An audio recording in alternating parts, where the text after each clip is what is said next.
The opinions you're about to hear on this show are strictly those of the panel. The following program is rated TV MA LSV. It contains strong language, sexual situations, and violence. It is intended only for mature audiences. Hello, hello, hello. Welcome to the Friday Night Shit Show. Sorry I've been gone. I missed everybody, and I'm happy to be back. And hi, guys. Good to see you. Chat. Hi, Ruben. Thank you for joining me tonight. I really appreciate it. Hope you guys had a wonderful Thanksgiving. Oh, we did. And yeah, folks, for those of you who don't know, Janet was on a vacation doing an exploratory committee on whether or not she's good enough for OnlyFans. No, just kidding. Yeah, well, that might have been exciting, but no, that's not what I was doing. But I did have a good time. It was very relaxing. I got to hang out with some friends of mine and drink a lot. And I got to do something called a silent disco. Have you guys ever done that? No. Okay, what it was is that they give you headphones to wear, and there's a button in the back, and you can be red, green, or blue lights on it, right? And there's 3 different DJs, and each DJ picks a different genre of music, and they play it, and depending on which one you're tuned into, you get to hear. But no one outside watching you on the dance floor with those on knows what you're listening to. They don't hear any music. All they hear is the people talking or singing along and seeing you dancing and stuff, and different people singing out loud to different songs. Like one person might be singing Dancing Queen, and the other person might be singing, doing a tango or whatever. And it's just funny as hell, especially if you've been drinking a little bit, to watch these people dancing around doing it. It's called a silent disco. I'd never heard of it. I thought it was great, and it was a lot of fun. And there was a place in the middle of the ship called the Martini Bar, and there was like 75 people out on the dance floor, and we're all singing and dancing, and people out there laughing, at everyone. But it was a lot of fun. I really had a good time, and I'll talk about little bits of things that we got to do. But so, Ruben, did you get to have Thanksgiving or not? No Thanksgiving for me. Oh, I'm really sorry. That's fine. Because I was really having a good time. I know. I had a lot of fun. Bringing down the road, or you're bringing down the mood, Ruben. I haven't had Thanksgiving for a long time. My God, the last Thanksgiving I had was 2018, I think. Yeah, around there. Well, I can't wait till you get to have your own little family sitting around a table and you get to have Thanksgiving. Yep. That's what I'm praying for next year. Yeah. Next year, I'm hoping that happens for you. But I wanted to start the show off with a video that I think I'm going to open the show up each day or each time that we do it, just to have this, because I think it's so funny and it's enlightening. So I want to play this video before we get started on anything, and I hope you guys enjoy it. Here we go. Coming this spring to MXNBC, a groundbreaking series that will change the U.S. government and the world forever. Elon Musk and Vivek Ramaswamy, under the direction of former star of The Apprentice, Donald Trump, will challenge 3 million contestants to carry their load or hit the road. That's right. We'll be asking every government employee to prove their value. Hi, how are you? I'm fine. Just like in a good old-fashioned meritocracy. Welcome, everybody. Thanks for coming in. What would you say it is that you do around here? I mean, a lot of days I really do stuff. It's just there's not that much going on today. I helped Tanner and Blaze replace those heavy 5-gallon water containers. Tune in each week as Elon and Vivek measure every federal employee's value and efficiency. And time. So your study on how cocaine enhances the sex drive of Japanese quail. What's that worth to the American taxpayer? I think it's priceless. And get ready for the savings, as those that don't make the cut get shown the door. The president wants to tell you something. Firstly, thank you for coming in today. And second, you're fired. The Emmy Award-watching viewers of Deadwood and Idiocracy present Doge Days, the purge of the U.S. government.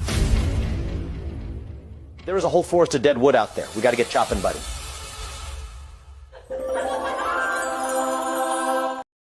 Oh, I just love that thing. I've seen it like 50 times and I still laugh.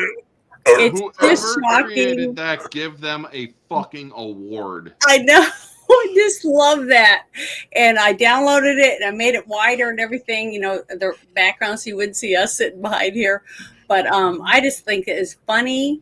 It's hopefully it's truthful, you know, to a degree, that they are going to clean house and they're going to move more and more of these big offices in Washington, D.C. out of Washington, D.C. and put them in normal states, you know, like Montana and who knows, you know, Alaska. I think it's be great. I'm really excited about it.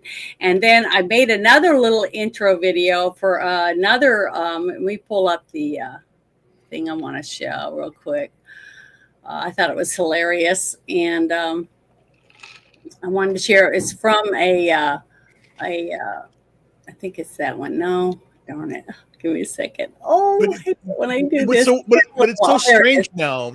Well, that the Democratic Party has forgotten the game. They don't know the game anymore. The game is Twitter. The game is social media now. Mm-hmm. And the fact that you have Elon and Vivek doing this, mm-hmm. Where's the accountability going to be? By the virtue of us, we hold them accountable. We will let them know, hey, Elon, you're blowing smoke if things don't happen, because it's going to be in real time. Because again, he is going to implement it.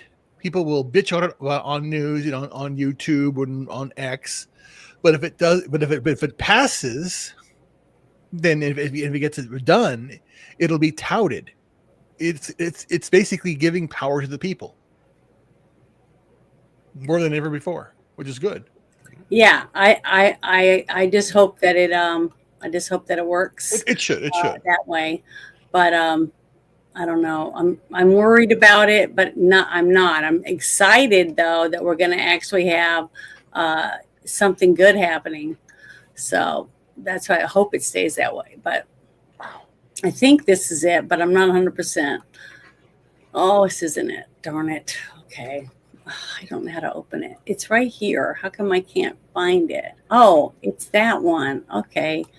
I did have the right one opened. Sorry. I moved it to the wrong one. It's a post that I saw and I thought it was so funny. So I think this is it. Yeah, here it is. Okay. This right here. It's moving. It's showing that it's like Joe Biden's being uninstalled. I just thought it was funny and I wanted to share it. I thought it was cute.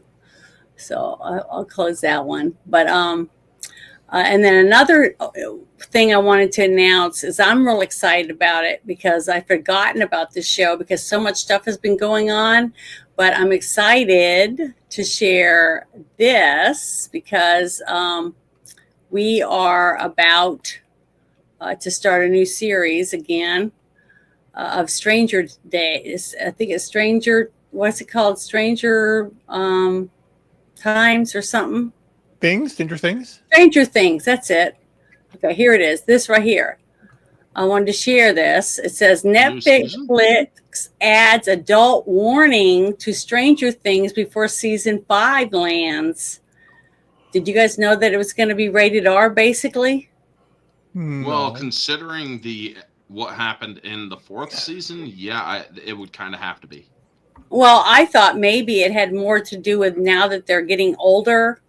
There might be a lot more sexual innuendos with the younger, this young Yeah. group as they've grown too. But I'm going to share this link in here because it's a pretty good little article about the show and when it's coming out and everything. And I'm excited about it because I'm so happy that all of these characters kind of grew up in front of us. You know what I mean? They were all so young looking when they first started on this show.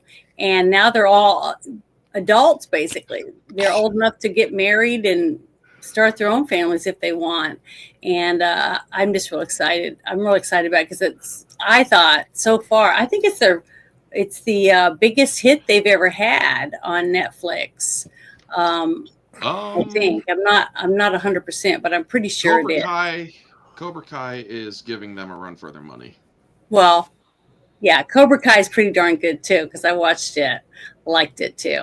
I haven't been a fan since I was very young. I mean, I kind of grew up in the way that Daniel LaRusso grew up, bullied and whatnot. Yeah.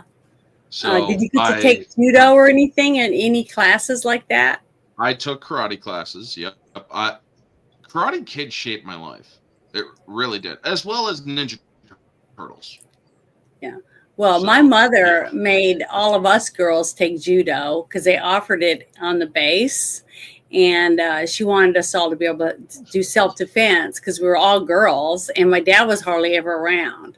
So she made all of us take it. But yeah, I think anything like that you can take, whether it's, just a self protection class or judo or, kickboxing of any type or any self-defense class at all, even boxing or anything is good for everyone because it helps you become more independent and feel more self-efficient.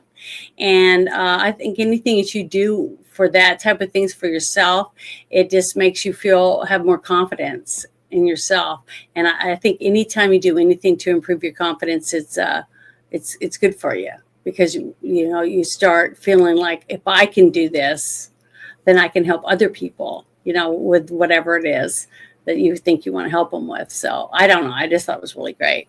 But okay, well, the first thing I thought was very good when I saw it was this article with Mel Gibson because it seems like Mel Gibson's been popping up on the news more lately. I don't know if it's because something might be coming up with him or whatever, but can you guys see that? Is it big? Well, he does have Lethal Weapon 5 in the pipe, so. Oh, he does? Okay. Well, see, I didn't know. I just noticed that it seemed like he's popping up here and there. But I wanted everybody to hear this because I thought it was pretty interesting. So here we go. I want to send my congratulations and indeed my thanksgiving in this season to a man named Mark Sweetan, who was recently released from a Chinese prison. He was wrongfully detained there for a crime he did not commit and spent over a decade in prison in horrible conditions.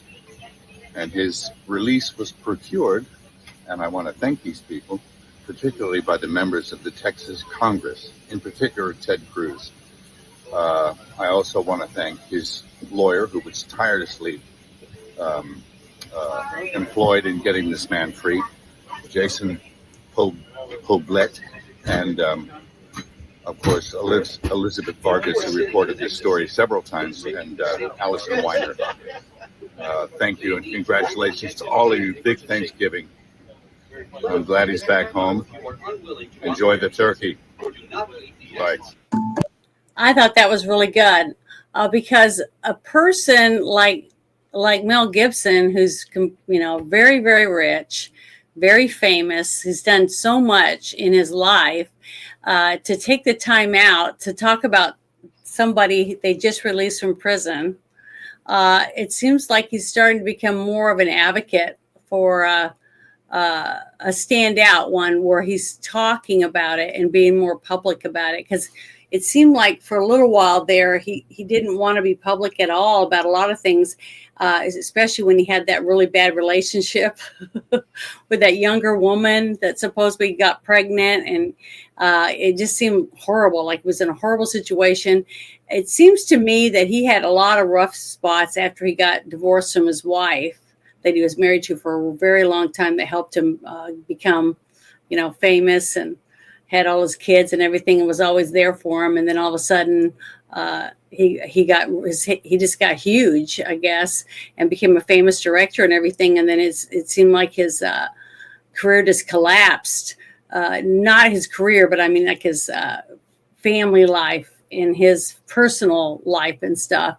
And it seems like recently that he seems like he's gotten back on his feet, and then he seems like he's happier, and I hope he stays that way, and good things are happening for him. So like you said, I didn't know, but I hope his movie ends up becoming a big success and everything. I've always liked Mel Gibson. I've always thought he's been a really good actor and a good dad. I thought he was a good husband, but I don't know. I don't know what happened between his relationship with his wife, but I was really sad for him when him and his wife got divorced. Hollywood essentially blacklisted him to a degree because he would not go along with what they their, shall we say, darker aspects, the more underaged events, shall we say. Yeah. He actually went out and started outing that, and they have since been like, dude, you are not welcome in Hollywood. He's like, well, guess what? I'm still going to do Lethal Weapon 5 because that was in the pipeline. We're going to fucking get that shit done. And I loved him in Fat Man. I mean, I did too. The kid that hired the hitman to kill him. That little kid was so freaking cute. Oh, he was adorable. And I thought it was a great movie. I mean, not for really kids. Was. Yeah. Not for little it's kids. Definitely not for kids. It's spoilers. He threatens to kill that kid. I love Walton Goggins. I've gotten to meet him in person. I've got to work with him a little bit, and I just love him. Really? I think he's a wonderful actor. I loved him in Fallout. I cannot wait to see if there's another season. Have you ever seen the movie or the show The Shield? I don't think I saw that. That was on TV, right? Walt Goggins. Oh my god! But the first time I saw him on TV was when he was. I'm trying to remember the name of it, when the FBI agent and him were like real good friends in high school, and now one's the bad guy and one's the FBI agent. Remember that? I can't remember the name of the show. But in The Shield, him, Michael Chiklis, and others, they play good cops. However, they decided to do this one dirty cop thing. But then it became a whole spiraling situation to where they became dirty cops, but they still had a record of clearance that basically they're the ones to go to and whatnot. Mm-hmm. And Walton Goggins, when he goes into a dirty cop kind of role, in this role, yeah, especially in later seasons, it's like, dude, this guy deserves to die. Because, well, he's nailing a 16-year-old as a cop, and it's like, that's not fucking right at all. And also, well, the show does come to I'm glad that show actually came to a conclusion, because a lot of shows that are canceled don't really come to a conclusion. They actually did give that one a good conclusion. But I'm not a dirty cop kind of show person. I don't like those kind of shows, but that was one that it's like, these cops had good intentions at first. They spiraled down into it, and it became a shit show, so to speak, for them. Mm-hmm. They had no choice but to keep going down. They were trying to get out of it, trying to go legit, unfortunately, circumstances kept on spiraling. But it's a great show. I highly recommend it. Walton Goggins, he is a really good actor. I liked him in Predators, where he Yeah. played the inmate. Mhm. He just plays. He has range that works. He Yeah, really does. Justified was the one I was thinking of. He was really good in that, but in Fallout, he was so good at playing the actor. Like The guy with the face. what was it? Like a something Roy, whatever. Yeah. The Buck Rogers or whatever guy riding the horse and Trick Rider or whatever on movies and stuff. And then all of a sudden, the Fallout, and now he's a ghoul. Mm-hmm. So I just think he's really, really good. And he's just very talented. He's very expressive, and he's just good at what he does. And I hope that he can continue doing what he's doing. But I think he's done a really good job. There's a movie, or there's the Machete movies. He's in the second one, Mm-hmm. where he is a master assassin, chameleon kind of person, and he keeps pulling off different masks every now and then. He's actually Lady Gaga, and you hear his voice coming out of Lady Gaga's mouth. Oh, So I was like, oh God, that's kind of fucking weird. But then he becomes Antonio Banderas, and you hear his voice coming out of Antonio's mouth, and it's like, this got weird really quick. He is so great in that too. It's like, oh my God, man. Yeah, he is a very, very good actor. Well, the other thing, I was trying to find it real quick here. I think, is this it? Oh, God, I'm terrible at this. Trying to find it. It's about Trump's people getting targeted. Oh yeah, I heard about that. Yeah, so I can't remember if this is it or not. Let me click on it and see. Yeah, here's one of them right here. It says that Trump's picks targeted with threats. The left's rhetoric is part of the problem, because we've talked about this before, of how the left can say, we need to take these people out. If you see them at a restaurant, harass them, all this kind of shit. Yeah, and nothing seems to change. They seem like they just were able to get away with it. But this is one of the interviews I thought was pretty interesting. Tom Homan. Yeah. I'm not going away, and I'm going to do this job. Now, thankfully, law enforcement has deemed these threats not credible, as no devices were found at the target's homes. Mm-hmm. But this all comes after a series of violent threats and even assassination attempts that haunted the Trump campaign. From Thomas Matthew Crooks to Ryan Ruth, there's been an overt attempt to dismantle the Trump presidency. Now, separately, U.S. intelligence agencies have claimed Iran to be the mastermind behind several plots to kill President Donald Trump. In fact, it was just a few weeks back that the U.S. Department of Justice charged 3 people with murder for hire, including a man named Farhad Shakiri, who the FBI described as an asset of Iran's Islamic Revolutionary Guard Corps. Now, according to the complaint, the IRGC tasked Shakiri with tracking and killing Trump to avenge the death of Iranian General Qasem Soleimani. The threat of violence against Trump and his team doesn't seem to be slowing down. Is this the new political norm for America? Let's ask Oklahoma Senator Markwayne Mullin, the perfect guest for this. Pause for a sec. Senator Mullin, thank you for joining me. Hold on. You will be. Kayleigh McEnany really missed a moment there, because it's like, or after she said Qasem Soleimani, she could have easily added, "Who died like a dog." It just been perfect. I know. That would have been funny as heck. I just love that stuff. But yeah, you're right. She could have. But she's trying to be. She stayed objective. She stayed objective, so I give her points for that, because I do value objectivity. Be sitting across from these nominees, the ones whose faces I put up on the screen, who are the victims of threats. You'll be sitting across from them in 2 months. Are you worried for their safety? Yeah, Kayleigh, most of these are also close friends of mine, and it's ridiculous what's happening, but it's not surprising. The left, the Democrat Party that says they're the party of tolerance and they're a party of inclusion, actually they don't like anybody that doesn't agree with them. But this rhetoric that they have continued to spread about the nominees, let's use Tulsi Gabbard for example. This Sunday, Tammy Duckworth was on CNN and said she was a Russian asset. They said that these nominees are a threat to democracy. Bobby Kennedy has been a threat to science because how dare he question science. Pete has been called a misogynist racist. They compared President Trump to Russia and a threat to democracy in his whole administration.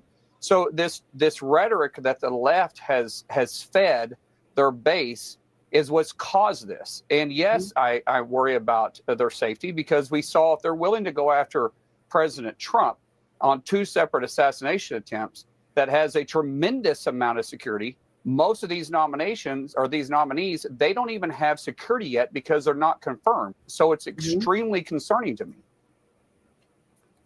Absolutely. And not only that, I mean, someone like Robert O'Brien, who I worked with in the White House, he was former national security advisor.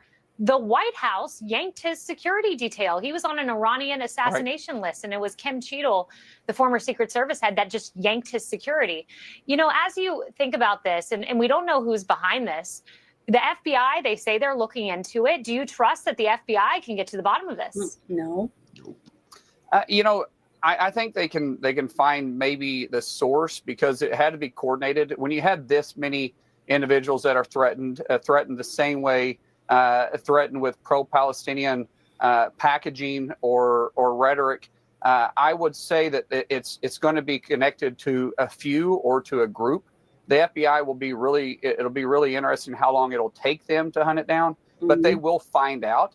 The bigger question now is what we do moving forward, Kaylee. We in Congress are going to have to probably put extra money into the Secret Service to allow them to start protecting the nominees that are already put forth. And right now, the Secret Service is protecting 32, maybe 33 at the time, and they're stretched pretty thin.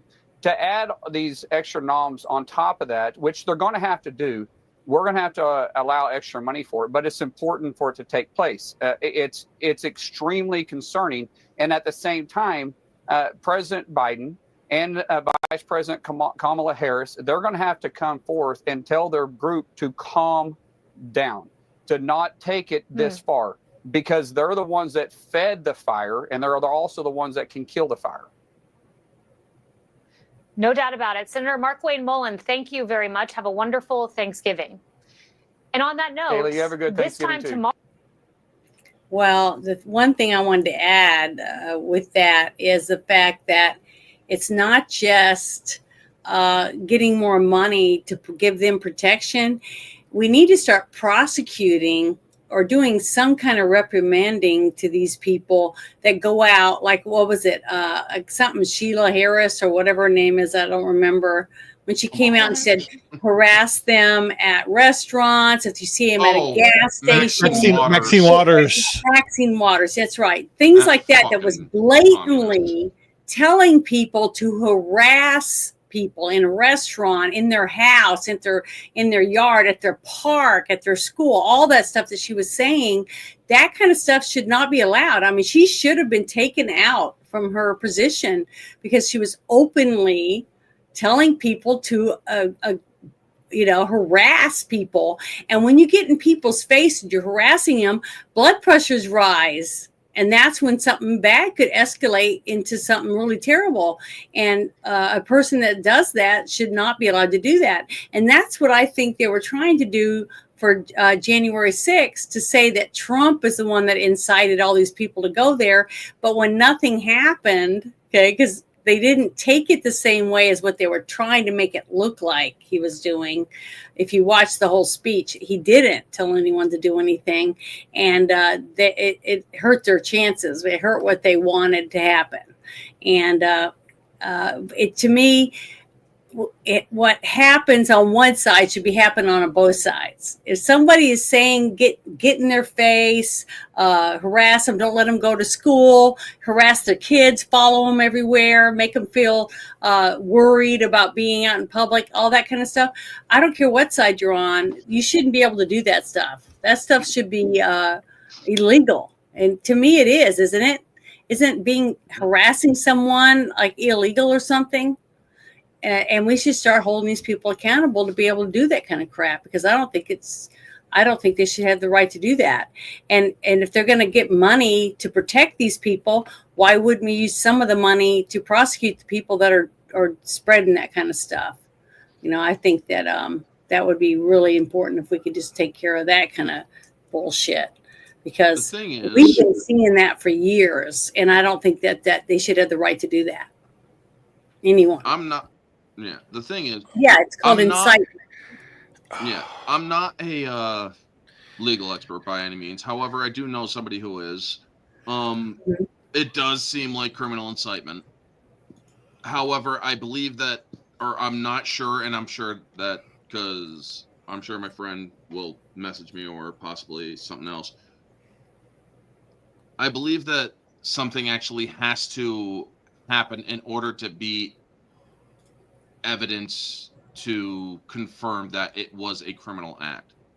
I'm not sure otherwise, because I mean, it's like, sure, they're saying it, sure, it is a call to action, so that does imply intent. However, if nobody actually does it, which in this case isn't the case, because let's face it, George Floyd riots, that shit happened and people died. Yeah. I believe. So I'm sorry, but there should have been serious criminal accountability for people like Maxine Waters.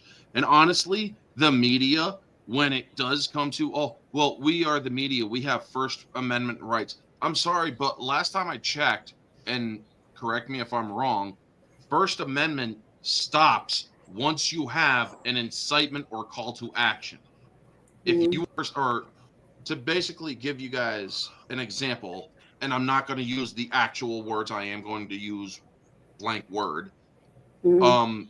All those are, I hate N-word. Say somebody says that. That's protected speech. Yep. Say that I think all of them should perish. That's protected speech. However, the second you say something like, I'm going to go out and erase all of them, that is actual intent to action or call to action. So that is where it actually becomes a crime. Unfortunately, our Constitution has been misinterpreted throughout so many decades and so many generations that if you say, I think that you're just not qualified for the job, and they happen to be black, suddenly that becomes hate speech. It's absolutely fucking ridiculous. I know. And that's the hard part is that one side interprets the Constitution this way and the other side interprets the Constitution like this. And that's why we have the Supreme Court. That's right. That's why we have the Supreme Court. But when we have a government that when the Supreme Court rules on something like the college, paying off the colleges and stuff, their stuff, they don't listen to them. So you have another group of people that ignore the rulings of the court. So it's like we got to have somehow fix it to where people have to follow through and do the job that they said they're going to do. And when they don't follow through, someone's got to hold them accountable, no matter who they are. You know what I mean? So I don't know. Honestly, in my opinion, again, I'm not sure. If I remember correctly, because I saw this on your sister actually posted this, Sandy, that they should only be paid when in session. Yeah. No other time outside of session. And it's like, if that actually happened, good on. They should honestly be paid only when in session, because otherwise they can vote for raises, they can vote for this and that, and then it would make no sense. And do you think they should be allowed to say present when they're supposed to be voting on something? See, little things like that. There's lots of things that I think that somebody, which is what I thought the speaker was supposed to do, was to hold everybody accountable to their positions or whatever, that somebody, the sergeant of arms or whatever, is supposed to make sure that the people are following the rules. And this just seems like it's utter chaos. And pretty much they can say and do whatever they want, and nobody has to do anything. And remember, back when it all first started, when our country was set up, they only were there for so many months, and then the rest of the time they went home and went to their jobs. Right? We need to try to maybe go back to that type of thing where people are not making a living and raising millions of dollars living in Washington, D.C. That's why I think this whole thing about moving these offices out of Washington, D.C. and putting them in different states is going to start breaking up the monotony of it. And it's not going to be so powerful there anymore. And I can't wait to see that happen. That's one of the things I'm really looking forward to. But this next, go ahead. If I may, before we go, another thing they should do is, because they got 2 years to do this, and I'm hoping that, this would actually require 3/4. There should be a law that it's only allowed that you put in single issue bills. Yeah. Well, make that the bill. Just one line. Here's the bill that makes it that from now on you can have a single issue bill. That's the most efficient thing. And then the next thing is, in the next law that has to be put is line item veto. Yeah. Now remember, I don't know what president was one of the presidents that tried to get that. Was it Reagan? Reagan. Okay. Yeah. I couldn't remember. I knew it was one of them because I remember people talking about it, and I'm like, man, that would have been great. Because when you get these great bills, for crime bills or whatever, and they add like $1 million or $3 million for a turtle tunnel, and then they add, something about studying some cricket in the state of Maine or something, millions of dollars, and it's like that should be something done with that state. Why should the federal government have to pay for studying a cricket in Maine or stupid stuff like that? But most of the time it's done the opposite, where they basically say, oh, it's the border bill, but it has amnesty in it. They don't tell you that. That's what they try and tout it as. So then doing this, it tackles two birds with one stone. Number one, government efficiency. Here is the law. Everyone reads it. We understand it. We can even have debate on it. If you want to do a town hall on each, that's going to be the greatest show ever, where you basically say, here's what's going to be coming up later in Congress. Let's have a show about this and talk about the one bill, and the bill goes talking about. So everyone, it's like a game show. And then we all benefit from it because we were finally all talking about what the real things are about, and the line items, not the bullshit. That's what's going on around here. That's why we have the shit show, because it's too bloated. It's too much shit, and we need to. And that's why I like being able to pick 5 or 6 different things and point it out, because sometimes there's a lot of people that don't have any idea about some of the shit that we talk about, and I think it's important, even if they hear it from different avenues, like because we're all on different apps, and you hear one thing on this app and you hear something else on that one. The fact that we do share it with each other, I think is really good, and I think that this last election proves to me that all this multimedia stuff that we're all involved in is the reason why so much information was able to get spread to so many different people, and people were finally seeing facts instead of just getting it from Fox News, CNN, ABC, CBS. Right, they can parse it out. That's the thing. That's the one saving glory. You got to think about it. If NBC, CBS, if all mainstream media is on one side and X is on the other side, it's balanced when you think about it, because you basically have each is accountable to the other. They're trying to discredit each other, but the truth will always come out true. That's the whole point. So there is balance now. It's a question of getting people more accustomed to knowing what's going on. But here's what it goes through. Yeah. If things go bad, they'll want to have censorship. internet, because they'll go after Elon being overly influential over Trump. It's not a good thing. He's the influence. So they're trying to create Elon Musk to be the evil that George Soros actually is. Yeah. So they're basically pointing all of the evil things that Soros is doing. They're going to say Musk is doing too. So it's going to be a reversal. It is. It's going to be stupid. And that's the whole idea. So the crimes exist. So they're going to basically say it's going to be like, they're going to basically set it up that the big bad is actually Elon Musk. Yeah, they're already doing that. They're already trying to say that he was getting using all his money and his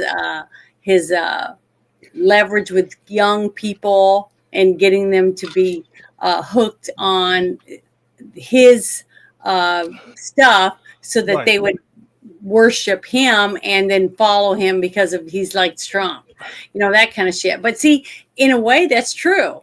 Okay, when you have, let's say, Tom Cruise or some other famous person that's on the left, like Beyonce, that comes out and does a speech, why is that any different than having Elon giving a speech for Trump? There is no difference. But see, they try to make it a difference by wording a certain way when they talk about Elon, but wording it differently when they talk about Beyonce. See, but it's exactly the same thing. And I don't have a problem with Beyonce coming out and talking, saying, I like Harris, blah, blah, blah. I don't have a problem with that.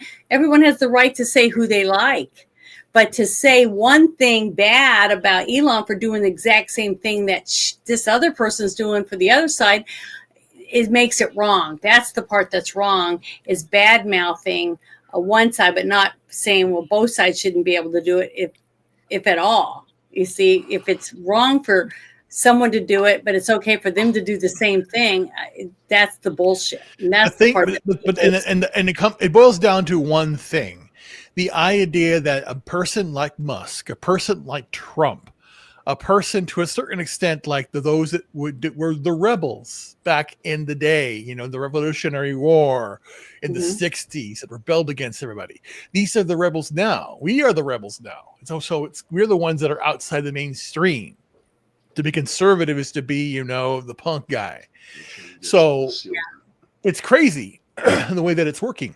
So we're the anti-establishment for the establishment, but the establishment's breaking down, and then they are going to try and use censorship to try and shut everybody up. But at least now we have X to basically set the truth straight.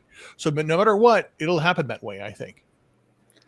Hopefully it will, as long as we keep all of us keep just trying to share facts and links and information. I think people are smart enough to say, hey, this is the same person or the same group that told me about this other thing, and it was true. So I'm going to read this one. See, and the people will get more and more used to finding out things and looking at it themselves instead of relying just to sit in front of the news and only the one news channel. You know what I mean? That's another thing that's bad. But this was another thing that came across my timeline that I thought was pretty interesting. And it says Kamala owes $20 million and also hasn't paid her basically campaign staff, and they're putting up GoFundMe's, I guess, to make their money that they didn't get paid. And I thought this was pretty good. So I'm going to play him. Before we get going on that, though, okay, go ahead. I do want to touch on the celebrity thing because it is more in my wheelhouse. Specifically to Robert Downey Jr., who went after Elon Musk for saying maybe he needs to control himself a little bit more. And it's like, dude, you came out endorsing a presidential candidate. Elon Musk endorsed a presidential candidate. You're both allowed to do the same thing. But here's the thing. Your candidate didn't just lose. He wasted $1 billion. She's now in debt, as this video is going to get into covering and whatnot. Yeah. And not only that, you lost by a landslide. Or you're allowed to say what you want. You're allowed to endorse whoever you wish. But you also need to understand that Elon Musk has actually been doing a lot of good. And so has Robert Downey Jr. but or with helping raise money for like mechanical prosthetics and whatnot. But the point of the matter is, be careful when entering the political arena. If you are going to throw your lot in with a certain group, and then your group loses extremely big, you are going to be seen as a lot less than what you originally were.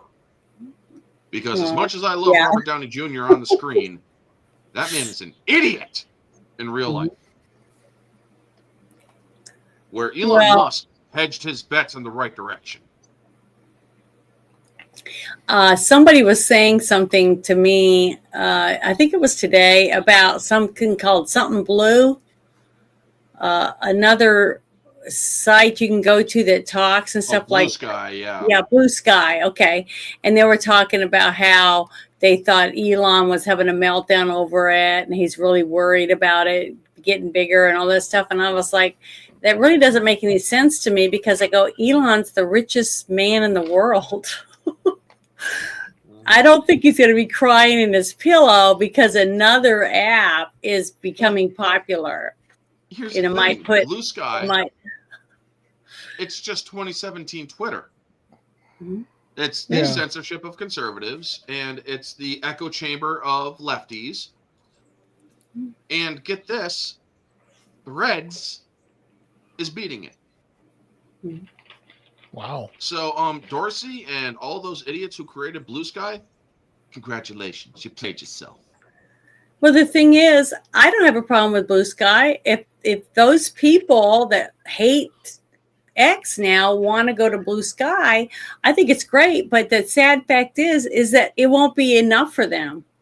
Okay, because people like that, like I said, the ones that harassed you at the grocery store, telling them to hound them at the kids' schools and all this different stuff, that's not a person that can go and just talk about how nice it is to be able to be in a gay parade or whatever it is, the stuff that they think is so important that they want to talk about.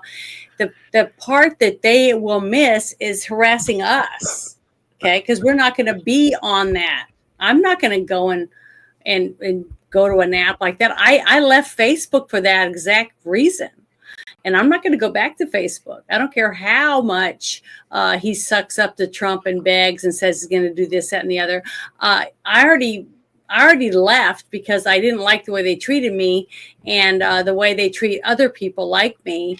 So I left. And I'm going to go and stay where I know I'm being treated fairly. And I know that they treat the left fairer on here too, compared to the way that we were treated by the left. See what I mean? So to me, it's not going to matter to me what they say or do, but I think it's great. If they want to go there and hang out and sing Kumbaya and do whatever it is they want to do, I think it's wonderful that they have their own place to go where they feel like they can be themselves. But I don't think it will last very long, because they're going to end up leaving that from boredom, because picking on us is what they want to do. I mean, so... but I think it would be great for us if they did leave, because we're still going to hear both sides, because we don't just talk about one side stuff. You know what I mean? They'll all leave because they'll all age out. Yeah. So I don't know. I'm just excited about them being able to do something, but I just don't think that Elon's stressing out over it, thinking that his business is going to go belly up because this group started a new one. And as soon as they told me it was called Blue Sky and had the blue in it because of the blue Twitter bird before, I knew that one guy had something to do with it. The guy Dorsey, that used to have, Dorsey. So I just think it's, it's pretty pathetic, but that's great. I'm happy for them. And I hope that they are happy with themselves. It's not like he has to worry about making any money. I mean, he got paid well for his last one. But this is the one thing I thought was important, that we listen to this gentleman, what he has to say about this whole thing about Kamala Harris and their debt.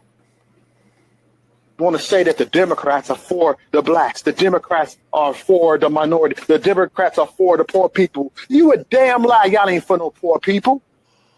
Y'all for destroying poor people. She's on the DNC Finance Committee. She's based here in Philadelphia. She's raised millions for Biden and for Harris. She says, look, this wasn't just a loss. This was a shellacking. The DNC is in serious chaos right now. Expect some departures. She said some staffers on the Harris campaign that she's spoken to haven't been paid. She called this whole thing a $1 billion boondoggle. And these celebrity endorsements that they paid for did nothing to move the needle. Take a listen. What is going on in leadership in the DNC right now? Is it in turmoil? Are people leaving? It's absolutely in turmoil. People are stepping down. Now, she said we can expect some big-time donors leaving the DNC in the very near future. She wouldn't say exactly how many. I said, look, you're brave to speak up. Do you have any arrows coming at you? She said, not just no arrows. She said, I have high-level support from high-level Dems. Tell them to keep going. And does it look bad for the vice president to go to Hawaii while DNC staffers are just wondering what they're going to do for work? The vice president has taken time off to go spend time with her family. I don't think there's anything wrong with that. I think she deserves some time to be with her family and to have some downtime. She has worked very hard over the last 4 years, and her taking a couple of days to be with her family, good for her. Good for her. Thanks, everybody. Thank you. Thanks, everyone. Boy, oh boy, oh boy, oh boy, oh boy. We got to talk about Kamala Harris once again because allegedly she believes that she has a political future. However, I personally think that she probably doesn't. What? And part of the reason why this is is black because conservative of her lack of leadership, right? The fact that Great this guy. woman really doesn't give a damn about the American people. And you know she doesn't give a damn about the American people because apparently she doesn't even give a damn about the people who worked on her behalf in a long shot attempt to get her very mediocre ass potentially elected. Okay. And we know this because Kamala Harris has been vacationing in Hawaii. Hold up with her and Doug, middle class Kamala Harris, right? $7 million Hawaii retreat. That is where they have been paying over $1,300 a night, okay, to vacation. Now, the reason why this is controversial is because the DNC and the Kamala campaign, they're in debt. They're broke, right? They're broke, okay? Kamala Harris wasted over $1 billion and ended up $20 million in debt, and the DNC staffers aren't getting paid, right? They are not getting. Okay, well, that to me, basically, it's not shocking to me at all. Okay, because remember, it was way back earlier this year when I said she wore a $62,000 necklace to go to the border, okay, to talk about the illegals and stuff. And I was like, what kind of mindset does a person have to think they should wear a $62,000 necklace to go to the border and talk about people that they're breaking into our country because they're starving and want a job and all this kind of stuff?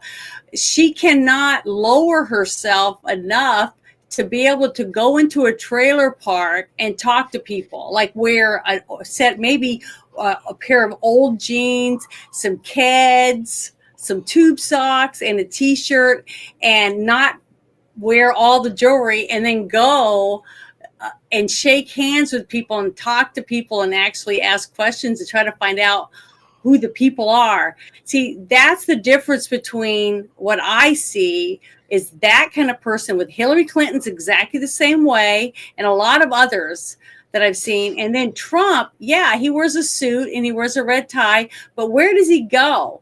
He goes to Butler and cities, little towns like that, and does rallies to meet people because he's trying to meet the people, the real people that voted for him. Okay. Mm-hmm. That's the difference. Okay. That's the disconnect. And until the Democrats get that back that they used to have a long time ago, because so many people I talked to said they used to be for the working man. Okay. All this stuff. that's long gone. I don't remember seeing that at all in my lifetime. So it must have been, when my grandpa was, a Democrat, that era, that time, and that they just are staunch, Democrats that still going to vote, even though these people look at you like they need to wipe their shoe off and get you off the bottom of their shoe. I mean, that's the kind of looks that I feel like they make to some of these people. And I don't like that. I think that's wrong to treat people that way. Anyone, I don't care who you are. I don't care. I don't see that when Trump looks at people. I've really tried to pay attention to that, because remember, I wasn't a Trumper. I wanted Ben Carson. I like Ben Carson. I still like Ben Carson. I think he's a wonderful man, a wonderful husband, a good Christian. I think he's a wonderful American, and I still like him. But Trump is the one that ended up winning, and but I can still see him. I still see him look at people with compassion. Like I said, when I saw him touch that guy's face, I'll never be able to get that out of my head, because that showed true compassion for another person. And I've never seen that look on Kamala Harris's face. Not one time. In all the interviews that I've tried to watch and stuff, I just don't see any compassion for any other person besides herself, which is looking in the mirror. Okay. And I know that maybe sounds stuck up by me, but I can help it. I really want to see that. And I think it would really help them a lot if they could start looking at people as real people, and that they're the reason why these people even have a job. And when they start doing that, that's when I think that they'll be able to save their party. When they start believing in the people again that put them where they were in the first place, then maybe then they'll be able to save their party. But right now, I don't even believe in the Republican Party either. Okay, right. I believe in MAGA, because that means America first. Right. And that's where I see, when I'm talking to people, I talk to people that used to be people that were independents, okay, people who never voted before, and they all wanted to be free and have more money in their pocket to spend on their own families, and not be handing it over to Ukraine and China and Mexico and whoever else, that the people that we voted to take care of us and protect us just decide, oh, well, you guys don't deserve any money. We're going to give it to these other countries because we want them to kiss our ass, or whatever reason that they have. It's not what we put them in office for. Right. And once we see that, and we see those type of things happening, and you know what? A lot of people are saying, well, I don't think it's right that these people that didn't vote for Trump get to be helped by Trump. And I go, that sounds exactly like the people that told me that I should be in a camp because I didn't get the jab, because I was going to kill people. So what's the difference between us saying that to people than them saying that to us? There isn't a difference. Right. That's why we can't say those things. Correct. We can't be that way, and I'm not going to be that way. Nope. And I don't approve when other people do it. So I don't agree with it. Now, teasing around with your friends and goofing off, that's one thing. But to say that kind of stuff to total strangers is, I don't agree with it. No. I think that's wrong. So I hope other people will think about it themselves and say, like my grandmother would say, do unto others as you would want done to you. Okay. So I wish more people would be able to do that. But it's sad. It's sad that it's sad, but it's nice to see so many people waking up and realizing that these people never cared about them. They've only used them for their color or their sex or their sexual orientation. That's it. That's all they meant. They didn't mean anything else. They didn't care about actually helping these people or to achieve anything or to get anywhere. And that's sad. And I hope that with all of us working together, we're going to start seeing these people being rised up and realizing that we're the ones that really cared about them, that we aren't the horrible people that want to see them all burnt at the stake and pushed off buildings and shit. Okay. Like these people say, oh, you know, they're praising all these other countries, but if they were in that other country, they would be dead. Right. They would be dead. You know, someone would take them out. But they see us doing all these things and then them starting to reap the reward of it. Maybe some of them will look at us differently and say, well, they really don't hate us. They really want to work with us and help us live our lives the way we want, as long as it doesn't hurt other people, And I really do believe that. Did you hear that they're planning, or that Hillary wants to run in 2028? Yeah, I heard that, but I don't know if it's true or not. If it is true, here's the thing. It would be so fucking hilarious if she does, because then people or all the people needs, or all the contender against her needs to say is, she lost when she went up against Donald Trump. Then he lost and he came back. And she still didn't run when he came back. And so she's only running because Donald Trump can't run. Because she knows that's the only possible way she might win. But here's the thing, folks. The U.S. government has a mandate from the American people. Donald Trump and his cabinet, as well as the Senate and Congress. We just won, or we now have it completely. It's just recently been confirmed of the full clean sweep, the trifecta, because Congress has finally finished their shit. 222 or 220, 215. That's still, it's a majority, yes, but there are some jackasses in the Republican Party that can still fuck things up. Yep, 100%, and they will. Oh yeah, they will. But the thing is, as I said before, do not get complacent. Do not allow our mindsets to grow decadent. Because the second we do, they're already at the gates. They're already planning revenge. They're already propping up the dumbasses for 2028. They're also propping up their candidates for 2026. So yeah, we need, or at this point, as Alistair Moody said a lot in the Harry Potter novels, constant vigilance. Because once the midterms come in, we got to get a lot more of those blue assholes out. And New York, especially. Look, unfortunately, we ceded 2 seats to the Democrats. But they just came out with a lot more people voting. The numbers have only gone up since 2016.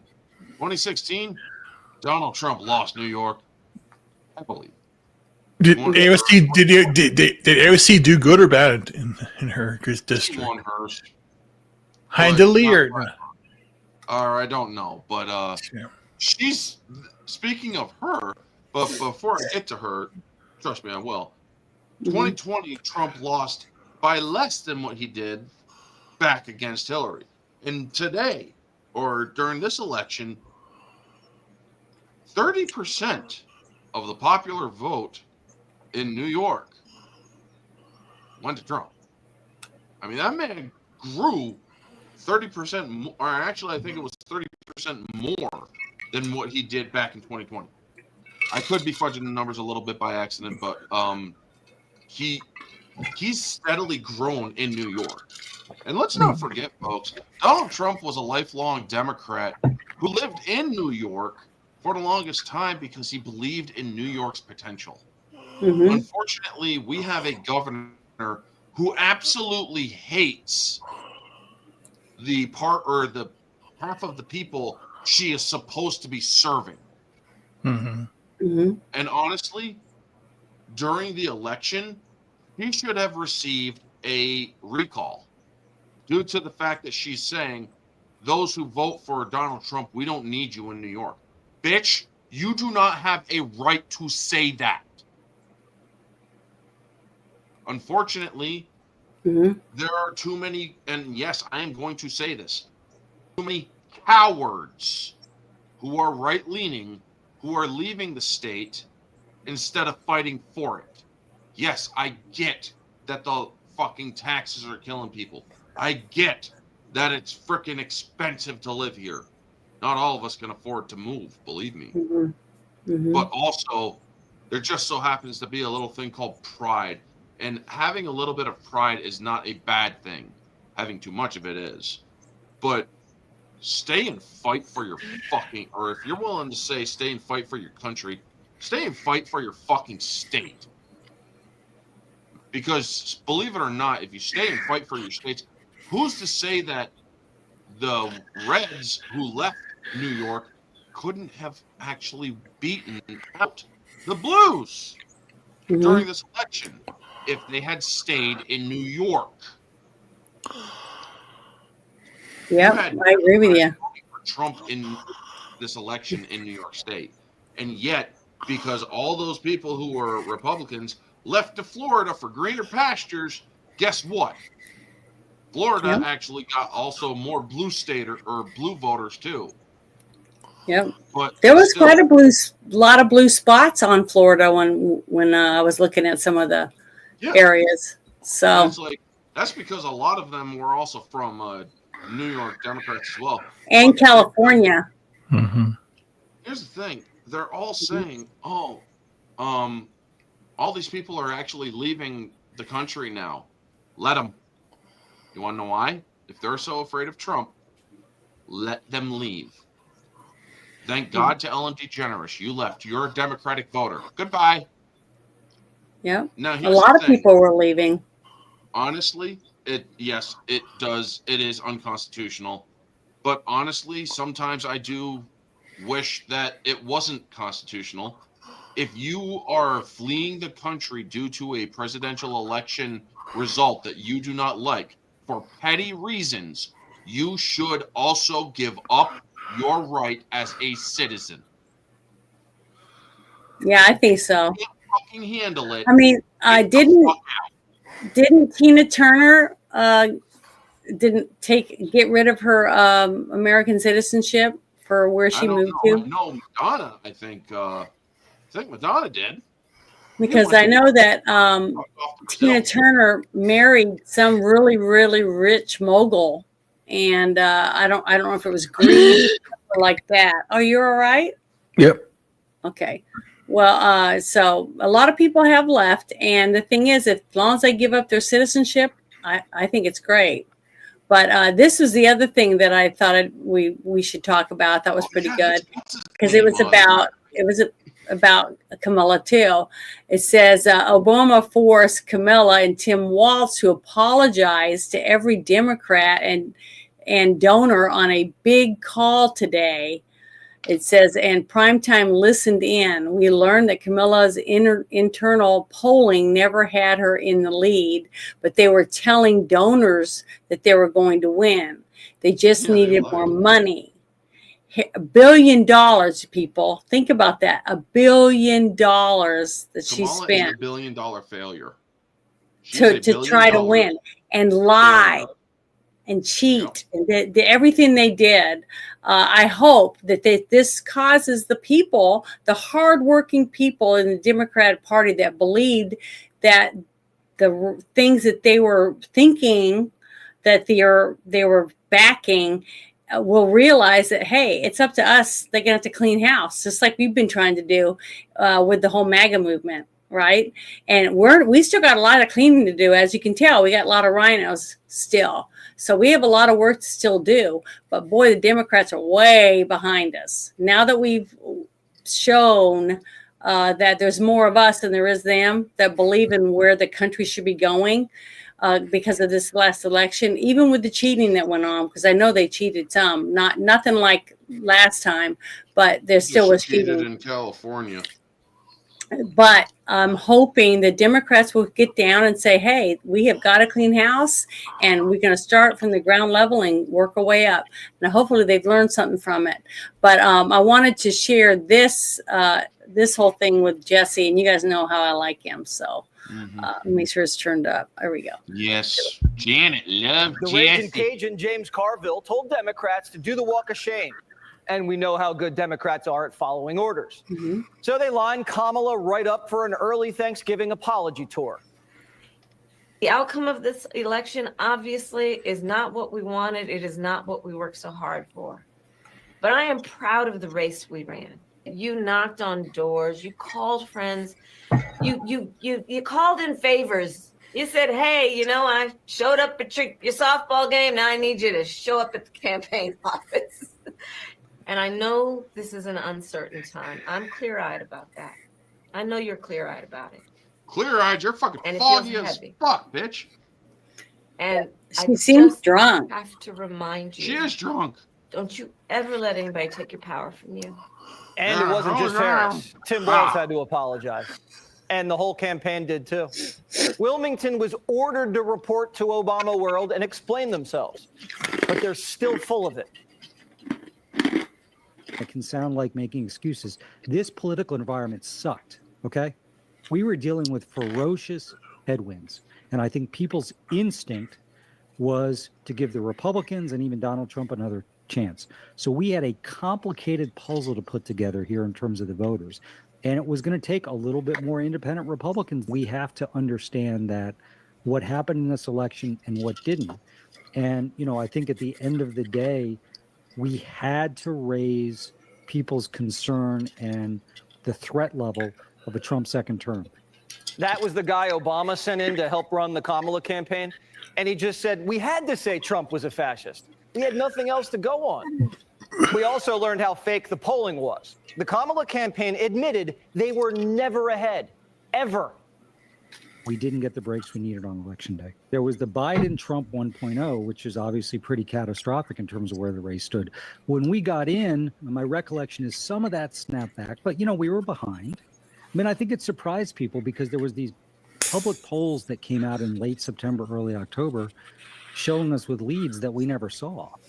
Kamala's internals never had her in the lead, but they were telling donors they were going to win. They just needed more money. And then they took the money and gave it to Oprah. There has been, even from some folks, anonymously at least, inside the campaign, some critique of some of the spending decisions around things like the set for Call Her Daddy, this, renting the Sphere, that sort of stuff. Do you think when you guys have done all the books, that whether the DNC will be in debt at the end of this race? We had some unique things that we had to do in this race. You can look at, did we get the best deal here? This was quite costly here. It's quite expensive. At the Hardwick, Gates said that AOC, or whenever he said that, it sure as hell wasn't recently, because AOC just got exposed that she is actually taking those big funding campaign money or donations when she promised her voters that she never would. So yes, she is corrupt. Continue.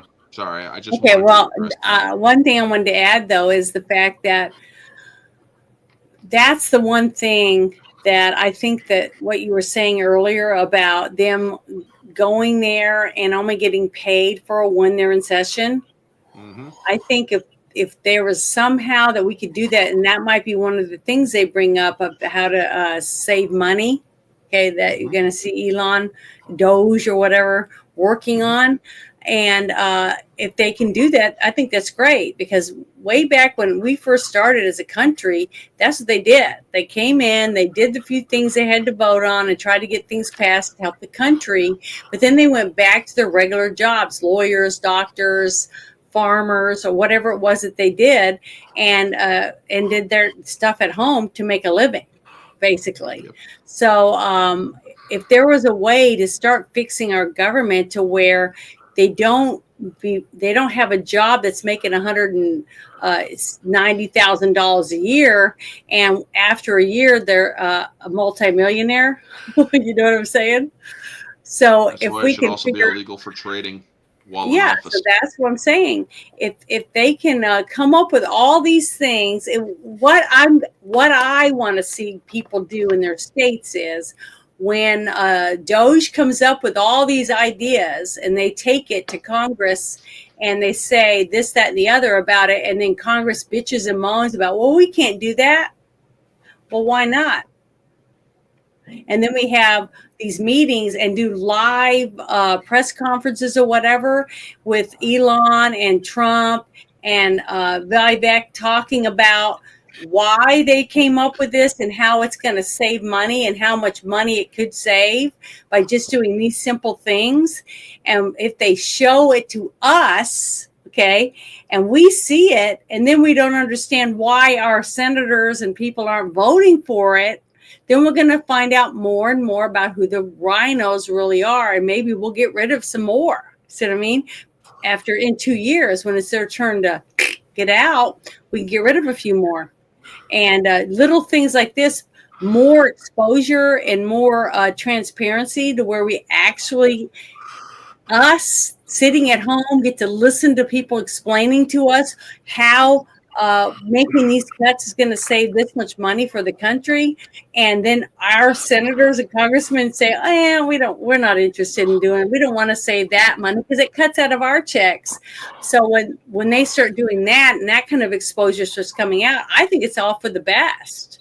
You know what I mean? I think in the long run, if that's how it is, if Trump, instead of doing the rallies, because he's not running again, he does once a month or twice a month, he does these big meetings or whatever where it's televised, and we can find out what they're doing and why they're doing it. And these are the states that need to work on it. You see what I mean? That type of stuff, and name people that are ahead of it. And these are the people that you call and email and stuff like that, and let them know how you feel about it. I think that'd be great. Try to get the people more involved in helping these people make these decisions for all these cuts that we need to save all the money that in the last 4 years that we squandered trillions and trillions and trillions of dollars on all these other stupid shit that we didn't even vote for. And all the money that we've just spent on all these illegals that came over and were flown all over the place like it was some kind of vacation, and we paid for all of it. You know what I mean? So I'm hoping if we start getting that kind of transparency, it's going to be a huge change in our government. Here we go. At the end of the day, though, I think if you look at the spend we had, the majority of the money we spent, it was to reach voters. Reach voters? You dodged Rogan, and Rogan was free. We wanted to do it. I hate to repeat this over and over, but it was a very short race with a limited number of days. And for a candidate to leave the battleground to go to Houston, which is a day off the playing field in the battleground, getting that timing right is really important. So we had discussions with Joe Rogan's team. They were great. They wanted us to come on. We wanted to come on. We tried to get a date to make it work, and ultimately we just weren't able to find a date. Let me get this straight. You were in Texas, but you weren't able to find a date to do Rogan, the hottest podcast in the country? They were never going to do Rogan. That was a suicide mission. They knew Kamala couldn't hang in there with him for 3 hours. She couldn't survive The View. Then they said Kamala was brave and never ducked an interview. Real people heard in some way that we were not going to have interviews, which was both not true and also so counter to any kind of standard that was put on Trump that I think that was a problem. And then on top of that, we would do an interview, and to Stephanie's point, the questions were small and processy and about like dumb. They were not informing a voter who was trying to listen to learn more or to understand. And I think back and think we should have signaled more of our strategy early on about podcasts and who we were trying to reach, but being up against a narrative that we weren't doing anything or we were afraid to have interviews is completely bullshit. BS? Harris waited 5 weeks to do her first interview, and she brought Timmy along to hold her hand on CNN. And when her internal polling had her down in the fall, Obama made her do the media blitz, remember? And she choked so hard on Bret Baier, her team threw in the towel. Remember, they were waving off camera, stop, shut it down, enough. Behind the scenes, Democrats are saying this. It's incompetence at the end of the day. I think they need to get rid of people. But Kamala thinks she's safe. She's been burning up the phones from her Hawaiian vacation, telling donors she's ready to get back in the fight for 28. And the donors are like, are you kidding me? I think this disqualifies her forever. Forever. If you can't run a campaign, you can't run America. So the same thing is going to follow Harris for the rest of her career. She cannot be trusted with the money. And the donors are going to be like, where is this money? Kamala's campaign manager is about to get canceled. She might be out of politics for good. Jen O'Malley Dillon, she was a Biden lady who never really wanted Kamala on the ticket in the first place, leaked to the Post that Kamala should be dumped from the ticket. And then when Joe got dumped, she took over Kamala's campaign and stabbed her in the back. That's what Democrats are saying. You know how girls can get. They're saying, quote, we don't really know why Jen didn't like her. But Biden's still getting most of the blame. Not for destroying the country and putting the Democrats on a path to disaster. No, they just think he should have dropped out sooner. Biden not taking any blame at all. He's acting like he won.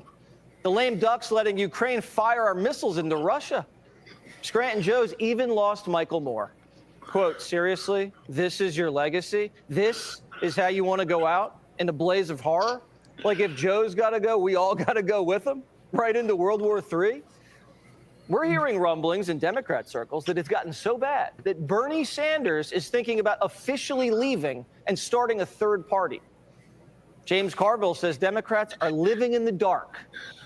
I and every other, in my opinion, everybody else is living in the dark. So when you live in the dark, what do? You try to turn the light on. I mean, turn on the flashlight. Let's see where because we just stumbling around, hitting walls, tripping over furniture, and let's see how we get there. I don't know anybody that really knows this. People will call me and say, do this and do that, but I'm trying to find the light switch here, dude, and I can't. The wall is blank right now, but we are fooling around in the dark here. That I know. You notice what we're not hearing about? What got Kamala into this mess? It's how Joe Biden governed the country. His policies killed us. Maybe we shouldn't have printed $1 gazillion and spent it on electric cars and windmills so people couldn't afford bacon. Maybe we shouldn't have invited the third world in and handed them hotel rooms and debit cards. If Biden had stayed in, he was doomed. Kamala was doomed. She had no message, no vision, and all her team did was lie. Trump was an unstoppable force destined to retake the White House. He had a record and a story to tell. 2 brushes with death and looked great in the Mickey D's apron. If Trump lost, he was going to prison. He put his life on the line to win. Democrats put your life on the line to win. They sacrificed you to hold power. The Ragin' Cajun thinks they could have done even more. I want to show you. This is a seasoning called Slap Your Mama. So you say, well, James, you'd do anything to win. You had this wonderful relationship with your mother, mutual idolatry, which a lot of mothers and sons have in Louisiana. In the documentary, and would you slap your mama to win an election? Of course I would. And you know what else? If I told my mama, I got to slap you to win. And she said, son, is that going to help you close the sale? I said, yes, ma'am. She said, go ahead and slap me. Go ahead and slap me. You do anything you can to win. That man has gone senile, but I also like his brutal honesty. Yeah, he's always been that way. As long as I remember watching anything, he's always been that way. I just don't agree with him. Stealing from people and injuring people and leaving people to dry to win is not worth it to me to win. Mm-hmm. That is the wrong way to win. At least that's how I feel. Yeah. But this next thing, I saw a couple of different stories about this, and it was the chat that I was reading the most about when it came across, because I've been watching this person for a very long time, and they're one of the reasons why I joined Parler back when it first came out. And when I started reading about this, I started thinking about it. Wow. Remember when a bunch of stuff started coming out when the Diddy stuff first came out, and what they said? People are going to be shocked when they find out who's all involved in this mess. And they said the same thing about the islands, right? Now, I'm not trying to say this thing has anything to do with pedophilia, because I don't think it does. At least I don't think this person does. But I think they know a whole bunch more than we thought they probably did when we were first talking about this person or listening to this person. But after I read some of this stuff, I started thinking they had to have known more because of the job they had. But what side are they working on? That's where I'm at right now. So I want to share this and let you guys tell me what you guys think. But right now, I'm just trying to keep my faith and believe in him the way I did before, and hopefully he's working for the good side, our side, and is going to be spilling a lot of beans. So we'll see if you guys saw any of this stuff. Did you or not? About Dan Bongino, was Barack Obama's personal secret service person, remember? And he's talked about it times, and that would logically make him in charge of security for all of Obama's hot dog and pizza parties that we all know happened. So I never looked at it that way. You know what I mean? I never sat back and really looked at that, even though many times I watched his show and he talked about how he was in charge of this, that, and the other, and then he left. He said that he had his reasons to leave. I don't know what his reasons were, because we never did push the envelope or anything.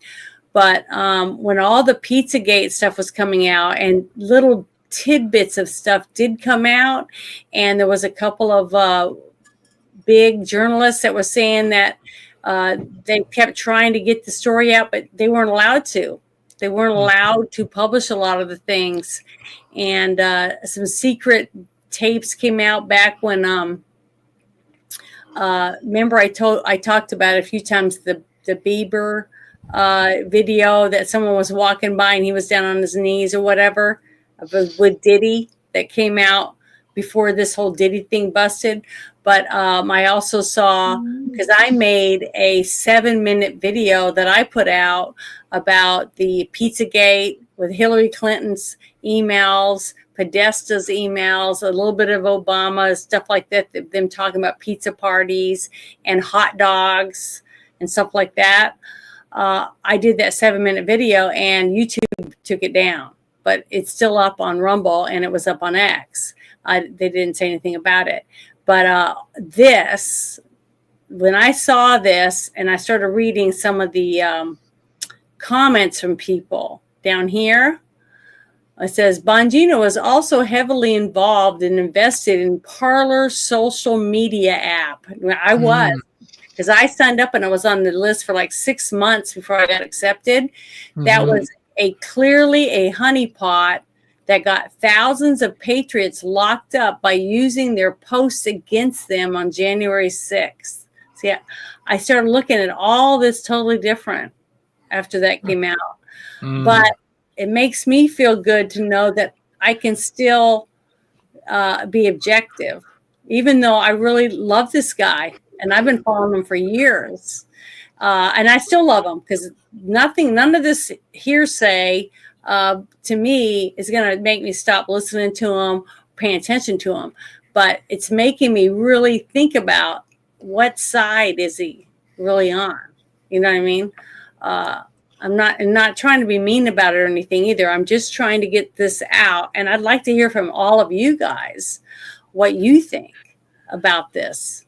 Have you guys paid attention to Dan Bongino? And what does this mean? And remember, Trump has picked this, not him, General Flynn, to back some of the stuff about going after and exposing all these cartels that are running children and human trafficking. So I don't know.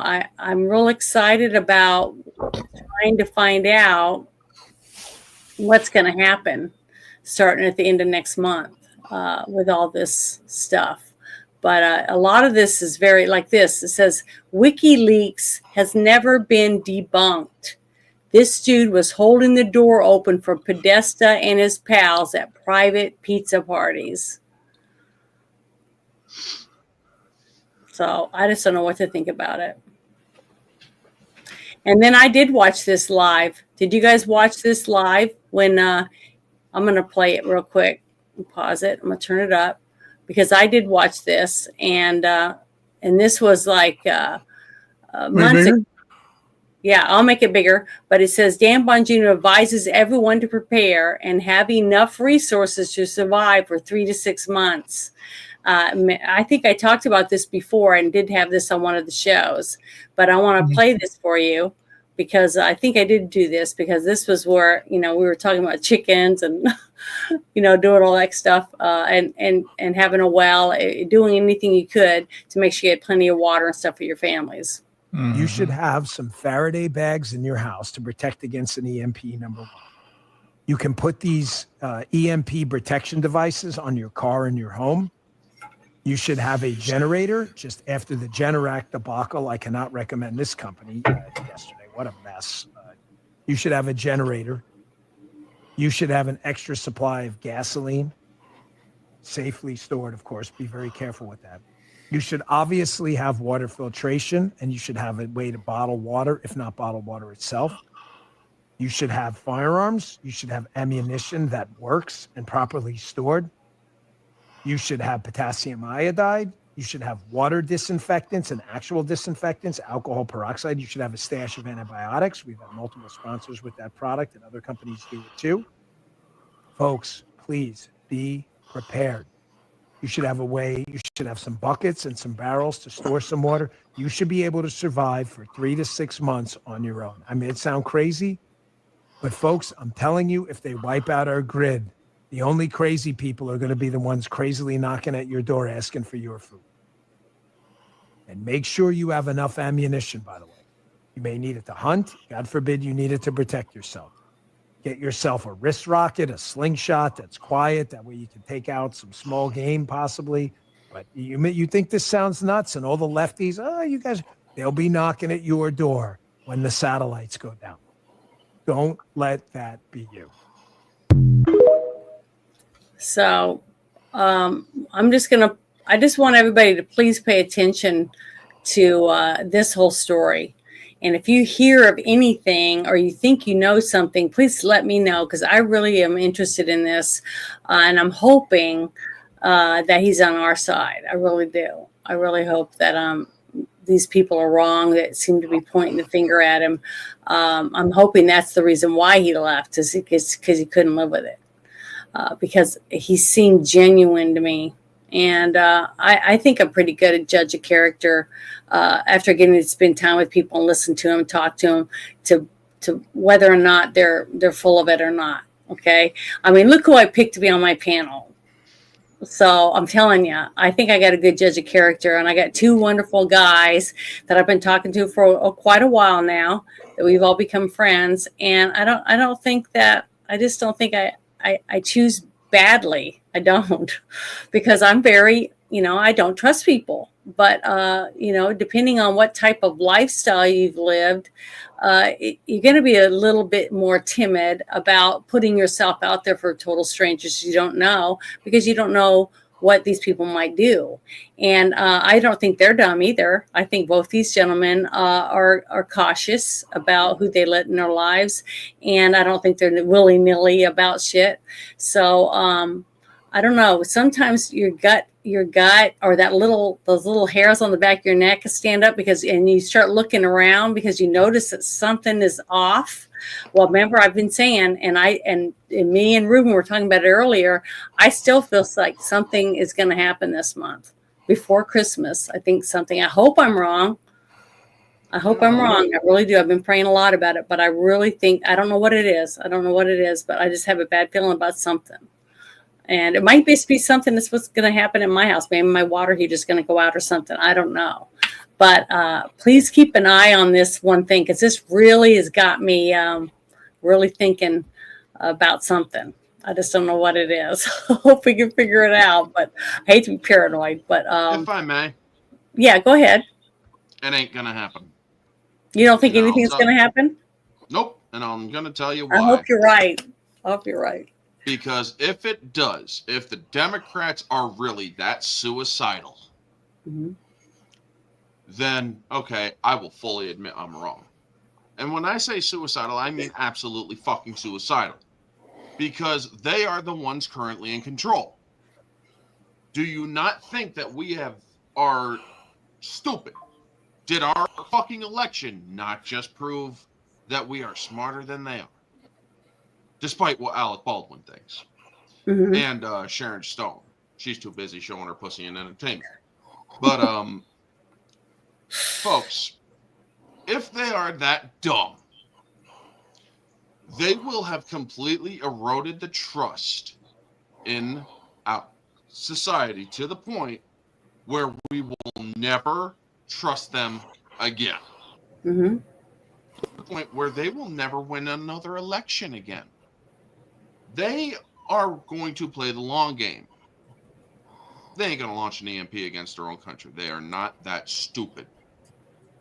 But They're can going I to ask? try Can to I cheat. can I say one thing? What if? Because remember when what was it? The underwater oil line that went from Russia to Europe exploded, and they were trying to blame it on somebody for it. But I honestly believe it was us that did it, and it wasn't ours. I think it was Russia's or something. Yeah. Remember that? Now they're trying to That's what blame it I'm on worried Ukraine. about. See, I'm They're gonna worried that our self-sabotage. government is going to sabotage something. And I'm not saying it's going to be the whole grid or anything like that. They're going to sabotage something, and they're going to blame it on Russia. They're going to try. But here's the thing. We're all wise to their act.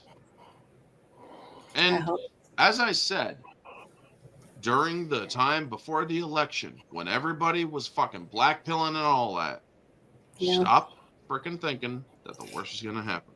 The worst has already happened. We survived it. And here's the thing. Faith can do a lot of things. Faith can carry you through some of the darkest fucking times. And if you have faith that things are going to turn out right, holy shit, they might actually turn out right. And for one, I actually have faith in humanity as much as I often say I hate humanity. I still have enough faith in humanity that I know or I have a really strong feeling that they're not that suicidal. Because they are going to play the long game. I know for a fact that Democrats, while stupid in this election, are going to learn. They are not going to learn the way that they should learn, but they are going to try new ways to undermine, new ways to cheat. However, they're not going to be stupid about it.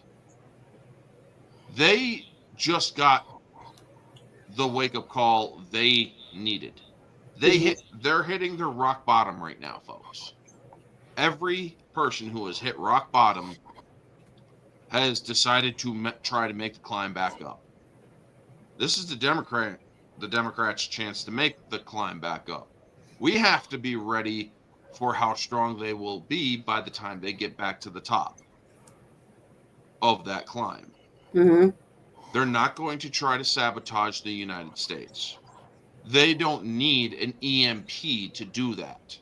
All they need to do, and thank God it failed due to fucking Biden's push for nuclear weapons over in Ukraine, because thankfully that retard Zelensky just said, you know what, maybe it is time we cede a little bit of territory in the name of peace with Russia.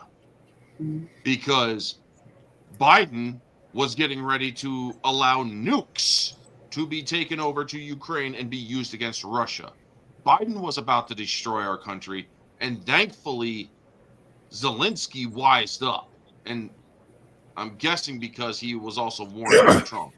You push any sort of further aggressions towards Russia, you're on your own. Yeah, I think And so. thankfully, this jackass in office right now, holy crap, that's called dodging a bullet. Mm-hmm. Because yes, they were considering sending a nuke over to Ukraine. And I'm sorry, folks, if that would have happened, this country would have torn itself apart because Biden would have then committed treason. He would have engaged in war without the authority of Congress. And that is illegal. You do need Congress to approve a declaration of war. But yeah, I don't think that they're going to EMP us or anything like that. I'm sorry. When people start pushing that shit, I completely shut off because it's like you are thinking about some of the worst case scenarios that are beyond just stupid. First off, we have not seen an EMP that is strong enough to wipe out a grid. Not just because we haven't seen it doesn't mean it doesn't exist. Yes, I get that. But honestly, there would have been whispers all over the fucking internet. There would have been the conspiracy theorists saying they're developing an EMP. Where the fuck have all those people been? Oh, wait, they've been right about other shit, but they also should have been looking into some of the shit that, well, government might be cooking up. But that's never crossed any of the fucking channels. Mm-hmm. So why hasn't it? Maybe it's because it's so far out of the realm of possibility. Because here's the thing. Not only would an EMP kill a power grid, it would kill people. Mm-hmm. That sort of electric charge would have to be for not just electronics. It would knock people's hearts out of rhythm. You would be committing mass murder immediately once that thing goes off. They ain't gonna do it because then the government would be at, or people would be at war. The survivors would be at war. They would say, "All right, you're done. You are fucking done. It is open season on anybody who is a politician. And if you are alive by the time we are done, you will be dead by the time we are done, or you will be either arrested and put to death afterward." Mm-hmm. They ain't gonna freaking launch an EMP. All we need to do is make it through December and most of January. Now, yes, an actual January 6th is possible. Mm-hmm. An actual January 6th is possible. I am not going to deny that. I do have a realistic sense, folks. The Democrats are not going to take this. They fucking killed people over a guy who was going to die that day anyway without police help. George Floyd was going to die that day. He had taken so much fucking drugs to kill an elephant. Mm-hmm. And yet people went to war, hunting down people, killing Trump supporters and other people over George Floyd. So yes, the voters, they're calling in bomb threats. They're calling in threats to the families. Now, honestly, I know that this is illegal as it stands currently, but when it comes to swatting and whatnot, it is illegal. But if somebody is calling in something like that, and if they're saying, "I'm an anonymous tip," or whatever, immediately ignore it. Unless, or it should be a legal requirement that you identify yourself. If you are calling in shots fired. Mm-hmm. So that way, the thing is, it does turn out to be a when you call, they can be arrested. When you call these places, there is a way they can track the numbers. There has to be. Sure, they can. There's ways that they can track the numbers. Even if it's a pay phone or a burner phone, they can need to be legally required. Find out where they're calling from too. Things like that. So I know that there's ways of figuring that out. So hopefully they need that. Well, then They need to start, because here's the thing. Some of these people have been swatted. It was bomb threats and swattings that happened against Trump's cabinet picks. Mhm. And it's like, look, here's the thing. All the swattings, get into investigations onto who fucking plays those calls. And then Yeah. have them arrested and That's right. charged for felonies and federal Yep. felonies. For sure. We need to start prosecuting people who do these things on either side. It shouldn't matter. If you're causing people to close their businesses or run out in the middle of the night, So here is the paradox. Yeah. So then what Biden did was classify those people that were against Trump as domestic terrorists, and then created the domestic terrorism watch list going after people like PTA people and all that stuff. So that's in place. Yeah.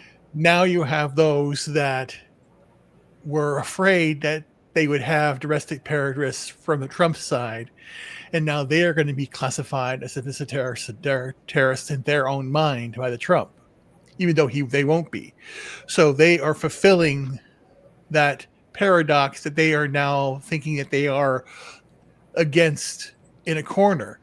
That's what's going on now. They're going to Blue Sky. They're going to other locations. They're feeling cornered. So they're going to go to these locations. They think it's no longer safe to be on Twitter. It's no longer safe to be on Facebook. It's no longer safe to talk even on YouTube or whatever. Because anything that's going to be like they'll accuse you of being a Russian asset or whatever. So then they're going to go into their little holes. So the idea that this Trump presidency needs to be smooth is very, very grim. It's going to be very, very, cautious, because you're going to have a lot of people out there that are pushed into thinking that for over 2 years they've been told, or maybe 8 years, that Trump is Hitler. So that's all they're going to think in their mind. John after he's done. Okay. It's crazy. This one right here. Yeah, here's the thing. Okay. You know all those people that were forced to take vaccines? You know all those people that were taking those vaccines? You know all those studies that are dictating that these vaccines are leading to health problems, specifically dealing with the heart? Yep. There's all your unhealthy hearts. Not to mention, holy shit, it's not presumptive, because all the fucking Democrat sycophants were mostly the ones taking the fucking vaccine. I mean, yes, they might not be thinking it through like I am, but here's the thing. I've actually thought this out. If those people have heart problems due to the vaccines that they were so eager to take, and all those boosters that they were so eager to take, they now have a weakened heart, possibly due to all these vaccines. We have seen healthy people dropping dead due to the only correlation that is, or the only common thing here, is that they were all vaxxed and boosted. Now, yes, I could be wrong. You are absolutely right. It is possible that I am wrong. However, I do feel very strongly that I might actually be right in this case. They ain't going to do it, because if they do, they're killing most of their own voters. Well, I think that it's going to take somebody like Tucker Carlson. They don't know that they're going to kill themselves. That's the thing, John. They are, it's like, look, they all think that all the information about the heart and weakening their heart, they think it's misinformation or disinformation. They don't want to believe the truth. So why would they believe it? They believe it's the Holy Grail. I even have a lot of friends and family members that, and they're conservatives, okay, and they believe that the vaccine was to help them and to keep them from getting COVID. Now, the fact that they got COVID 4 or 5 times already since they got the vax, is they just say, oh well, it's mutated, and they all come up with all these excuses about why it didn't work, because they're not like me. They don't research. They haven't read all the stuff about certain things about the lies that Fauci told. And some of these people still sometimes wear masks when they go shopping, even though it says right on the box that you buy that it does not protect you from viruses. Okay. It says that, but these people will still wear it because for some reason it's not clicking that doesn't protect them. Okay. It's because it's more like, a crutch, a way of coddling them a little to make them feel safer, even though it does nothing. Okay. Standing 6 feet apart, that might help a little, I guess, but as far as I know, when you sneeze and you cough, it does go farther than 6 feet. Okay. And it's small particles that can go through a mask and into your eyes, someone else's eyes. But the whole thing is washing your hands, that kind of stuff. That makes a difference. But a lot of people, for some reason, don't believe that the jab or any of this stuff is really hurting them. There are a lot of people now that it's slowly growing of vax injured people, because I'm seeing it on X. But guess what? Me and one of my sisters are the only ones on X out of my whole family. Okay. And out of 20, almost 30 people. Okay.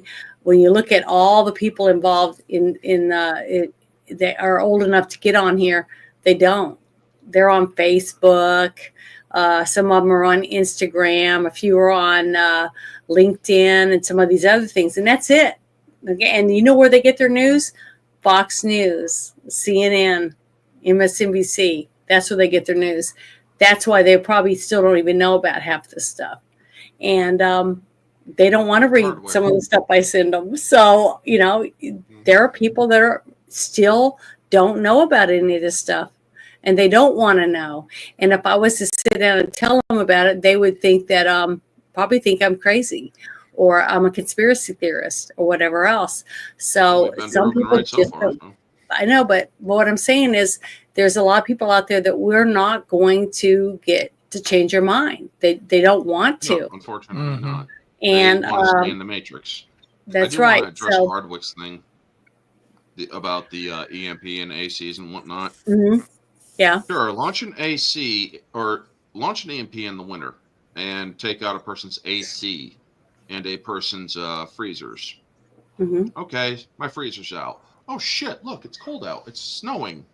I'll take my shit out there and have it kept frozen. And if I need to cool off from all the heat in the house, or because some people use gas and shit, hasn't been done or hasn't been outlawed yet, thankfully. Yeah, or burning your fireplace. Yep, Wood need to cool stoves. down? Okay, I'll open a window. Let in some cool air. Believe it or not, that's a small thing to think about. Some people are not stupid. Some people will do. You'll be amazed at what many people will do to survive, especially if they have to do so and if they aren't planning for the apocalypse or whatever the fuck.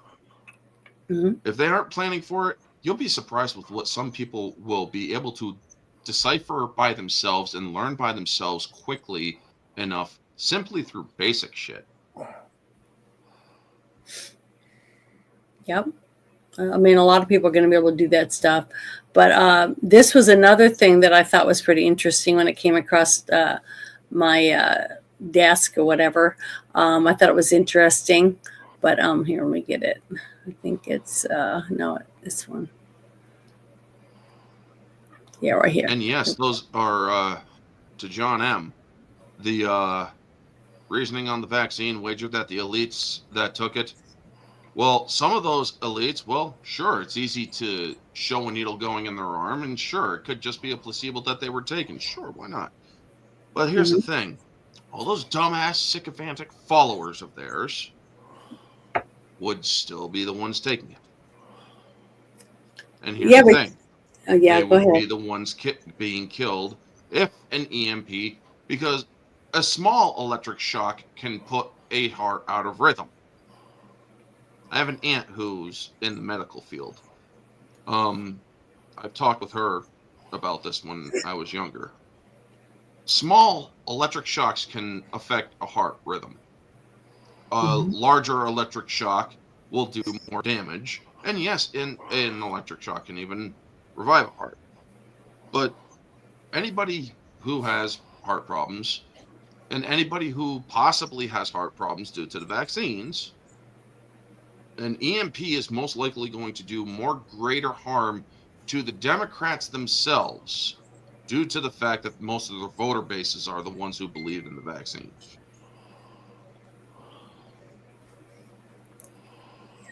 So, are you done? Yes, I have always said that there's a chance I may be wrong. And if I am wrong, okay, I'll fucking fully admit I'm wrong. But I do have a strong feeling I might be right on this.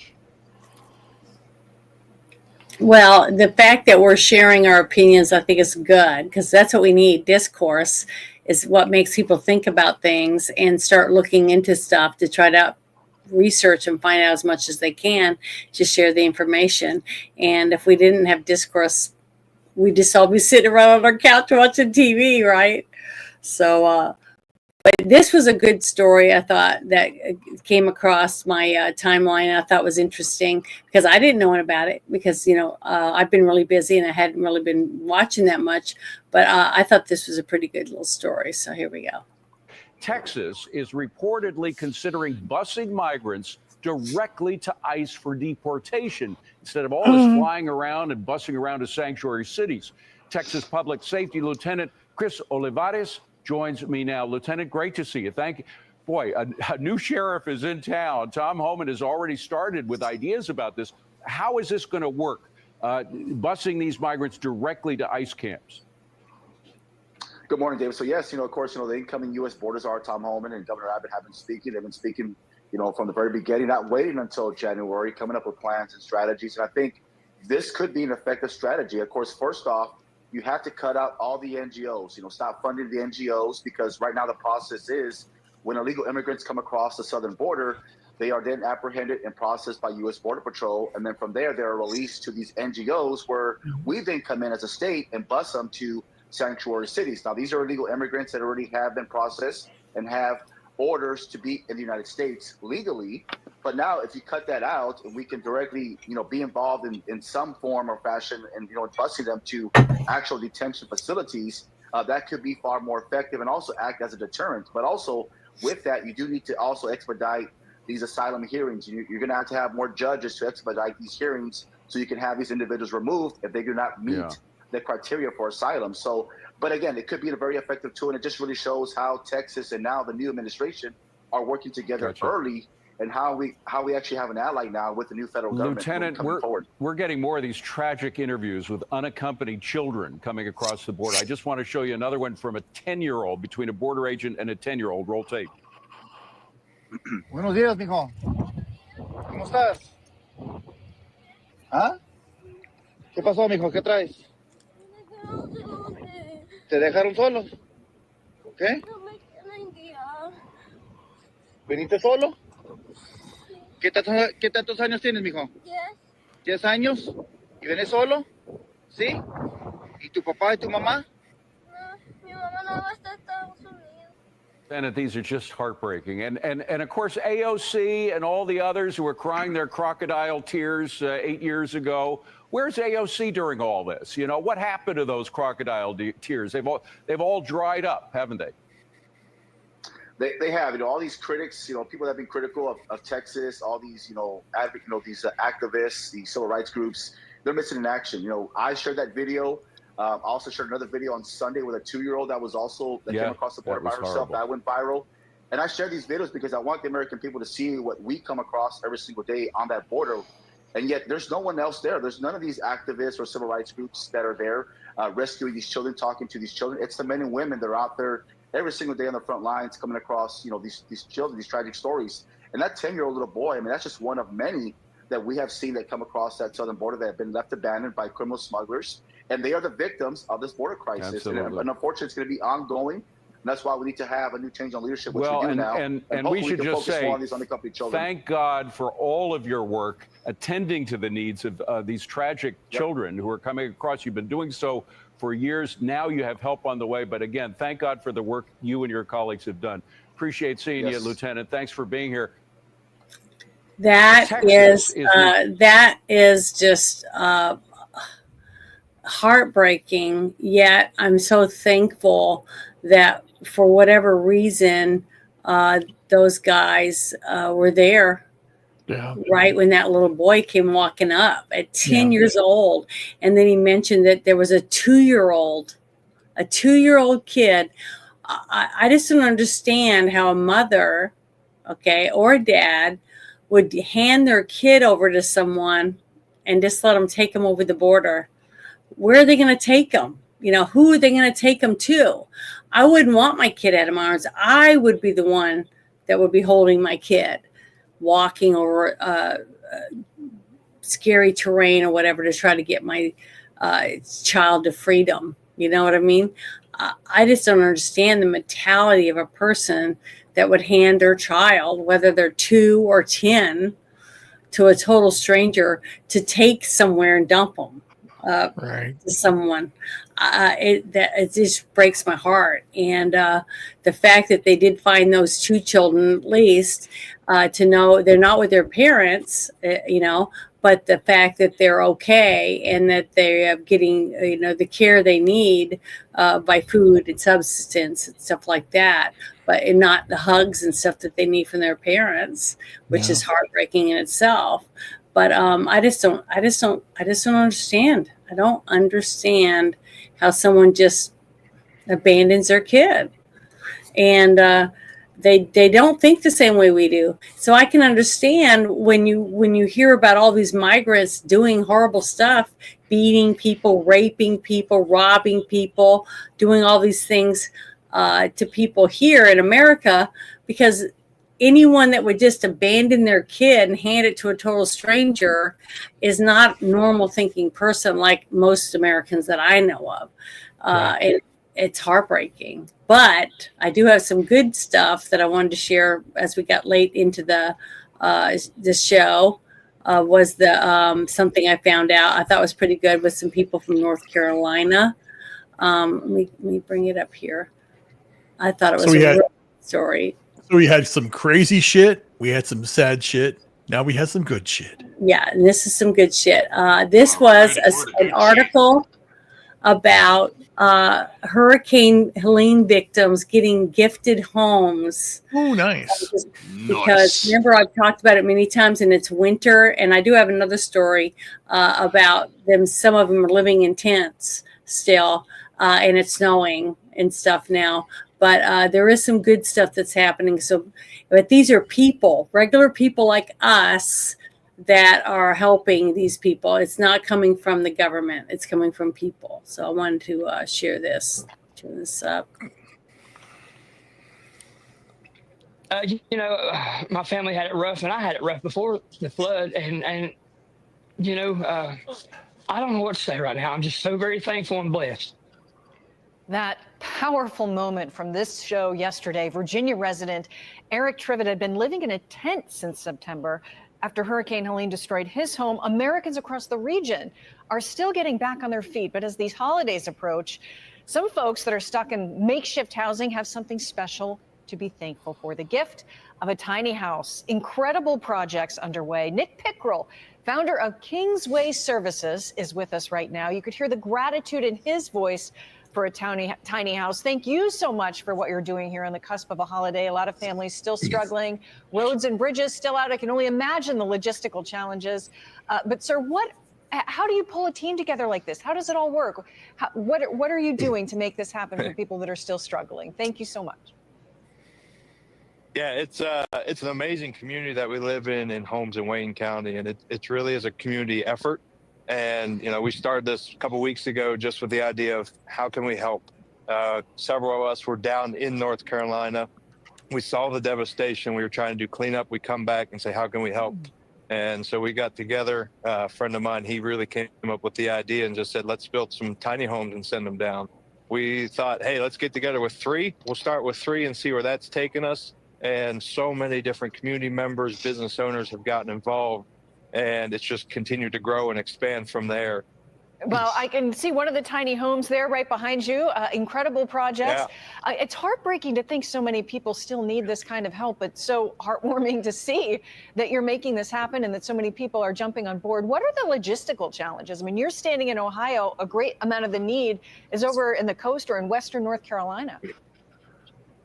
Yeah, we're about 7 hours from where a lot of this is going down, where a lot of the people are impacted. So there is a lot of logistical problems of getting these tiny homes down there. But we've had so many different businesses and individuals step up, people donating shed hauling trailers, donating time and effort to get these down to the victims of Helene.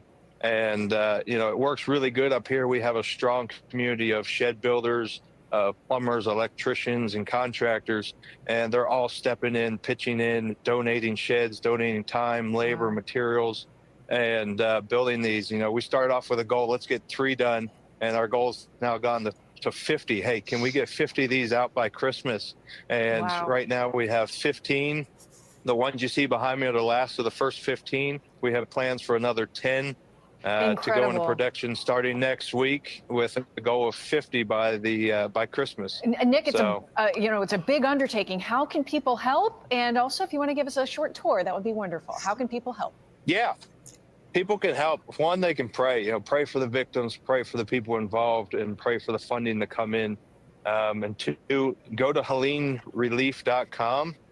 This website was set up locally right at the very beginning when this community was raising funds, sending tractor trailer loads of supplies down. And those original funds have helped jumpstart this project. But you can go to HeleneRelief.com and donate there, find out more, follow along with us. But yeah, I can give you a quick tour of the unit, and we'll go inside here. So each unit it's an 8x24 unit, and we've worked with the local inspectors and county officials down in North Carolina to do these as close to code as we can. We want people to be healthy. We want them to be able to live in these for as long as they absolutely need to. A lot of the organizations are saying 1 to 2 years, a lot of these families are going to live in these. Wow. And so each unit comes equipped with a bed. On my right here, you walk in the door, there's a bed. We have 3 local mattress manufacturers. They're Amish manufacturers that are donating the beds. The heaters here, these are a lot of Amish use these. They don't require electric, so they can work with generators off, things like that, propane heaters. And of course, we go in, everyone is plumbed with a residential hot water heater to provide as much hot water as they need. A toilet will go here, a sink, and then a nice little stand-up shower unit. So that's how they are. They've morphed from smaller onto bigger. And, Friday we have an organization, Dudley Shoals. They're sending out 5 of these just next Monday. And 2 are going to one family of 5 with the mother has cancer. They lost their entire home. Nick, and so just incredible. Yeah, thank you so much for a quick look inside. It gives us some idea of what people can expect when these homes are rolling down there and helping people out. As you mentioned, some may expect to stay more than a year. We're so grateful that you were able to join us. Very much good luck. Happy Thanksgiving to you, and HeleneRelief.com for those that want to help you in your efforts. I wish you much continued success and happy Thanksgiving. Nick Pickrell, thank you. That is awesome. It makes me feel really good to see so many Americans that want to help other Americans with something like that. Even as simple as that is, the fact that they're going to have somewhere to live until they get their other homes taken care of is, I just think it's wonderful. Check your Twitter, your personal messages on Twitter. Oh, okay. I just sent you something. I think you might like it and want to share it. Okay, give me 1 second. I'm slow. It's a good news thing. Okay. Okay, let me. Now I can't wait till inauguration. I remember hearing about this, but I hadn't seen it. I just heard people talking about it in a space. Now So yeah, let me. I'm gonna open really this. want to see January 20th. Let me if pause this comes out, holy shit! Yeah, I'm gonna get through the ad real quick. Unless you want to share the ad too. It's kind of sad. No. Okay, now, all right. Let me open this real quick and share it with you guys. Wow, this is pretty cool. Mhm. I'll let you talk about it, and then. Oh no! Yeah, folks. That is not what they're doing. The bit on Mount Rushmore. No, they're making a freaking statue of Donald Trump. Apparently, Yeah, they're see, actually he's got his making a face right massive there. statue with the But yeah. iconic fist pump. Okay, well, you want me to push play? Yes. Okay, here we go.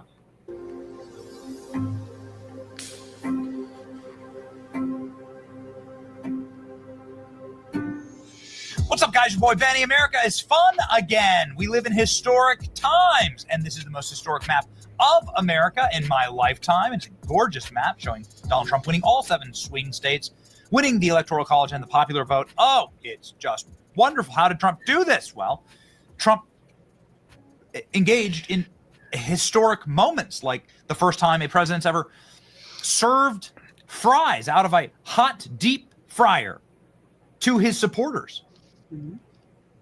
This is the single most iconic campaign stop in American history. Nothing even comes close.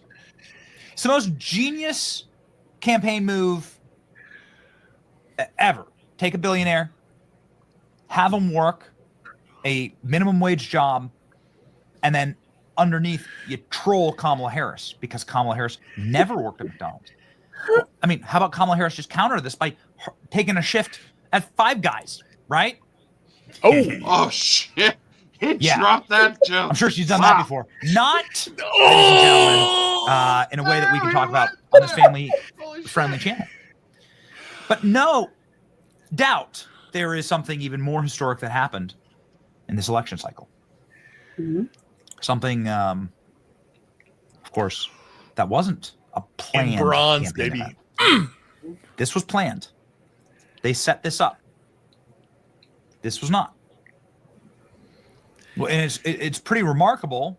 You know, you have Trump with RFK on stage, right? That's a pretty incredible photo with the sparks. You have Donald Trump driving a garbage truck. That was amazing. You have Donald Trump at McDonald's. Again, iconic. Nothing compares. Nothing will ever compare to the greatest image taken in modern American political history. Is there any greater image in American political history? I don't think so. Is there an image of the Gettysburg Address? Well, what else could even compare? George Washington getting sworn in as the first president? There's no photos of that. This is the greatest photo in American political history. That's why they banned it. You know, Google and Facebook worked hard to strip this photo from the internet. They knew its power. But with this result, a lot of us saved now, it. ladies and gentlemen, we can canonize this. Blood streaming down his face, President Trump raises his fist in defiance, breaks out of the Secret Service bubble that he had been in, sort of trapped in here, breaking out of it to tell his supporters that he was okay. He wasn't dead. He could have been. And quite frankly, by all measure, the assassin, Thomas Crooks, was able to get off 8 to 9 shots. So Donald Trump should have been. I mean, nobody stopped him, right? 8 to 9 shots at 100 yards with a scope. Not a very Trump's a powerful dead man. scope, mind you. God saved his life. It's a miracle. Yeah. And we get this image out of it. The American flag in the background. It's perfect. It's the most powerful image in American political history. Regardless of what you think of Donald Trump, it should inspire a statue on the National Mall, and it already is. Now, what should happen is an American Historical Commission should begin sourcing a statue of this being made and placed on the National Mall. Is that going to happen in my lifetime? Yes. Yes, it probably will. Is it happening right now in our current political environment? No. It falls to people who are independent artists and sculptors to make these statues. In fact, when we were at Butler, we saw one ourselves. Oh, yeah. Here's what we saw in the back of the truck, a Donald Trump fight statue, Donald Trump raising his fist.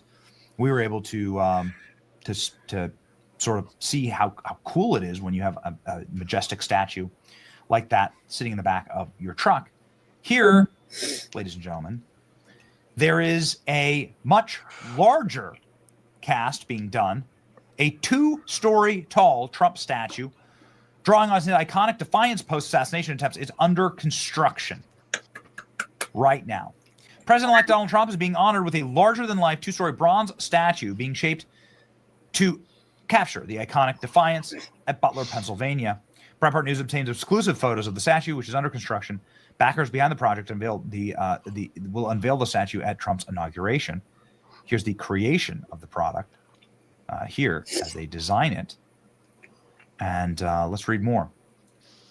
Crypto investors with the Project Patriot commissioned an Ohio artist, Alan Contrill, to create a bronze statue after Trump was nearly assassinated. Contrill is working to capture Trump's courage and defiance immediately after being shot. He was rushed off stage. Wow, look at the size of that. It's a monster. You got to Teddy Roosevelt too here. Guy must be a patriot. Look how gigantic these pieces are. So cool. They really captured Trump too. It's like great look. Hope they splatter a little blood on there. This is getting welded together right now. Old school, man. Look at that. So cool. The statue had to be Trumpian. It had to be larger than life and over the top.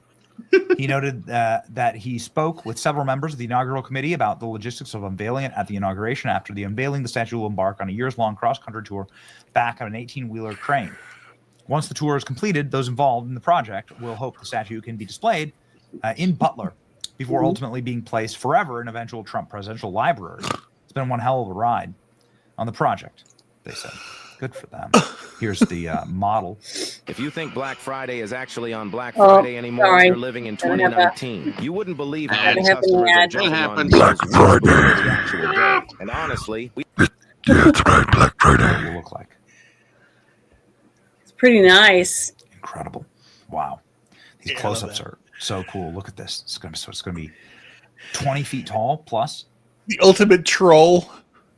It's just a mammoth statue right now. It may be the ultimate troll, but it's also the ultimate validation. Personally believe that it shouldn't just be at the Trump Presidential Library, that it should be as tough as nails. Here's Donald Trump. Oh, there you go. That's another one. And everybody's saying, Donald Trump. In the heart of Butler, Pennsylvania, local artist pays tribute to Trump, a story of strength and resilience. He isn't. He's what? He's not. People were saying it was Trump doing it for himself. Yeah, this isn't Trump who did this. No, because Trump, as much of an ego as the man has, and yes, Donald Trump does have an ego. Mm-hmm. He's also very humble in other ways. Do you honestly think he wants to celebrate the moment he almost died with that thing? Mm-hmm. Right. I mean, yes, he will probably say they unveil this at his inauguration, and they pull the curtain or the cloth off and whatnot. Yes, he will smile. Yes, he will say thank you. Yes, he will hype that shit up. But in his mind, he is saying this is not necessary. Have you all seen Art of Surge? The Tucker Carlson Trump behind the scenes interview? Not yet. You should see some of it. You should see it. The point being here is that the most poignant parts of the documentary, it's a documentary, are Trump talking to his granddaughters and stuff.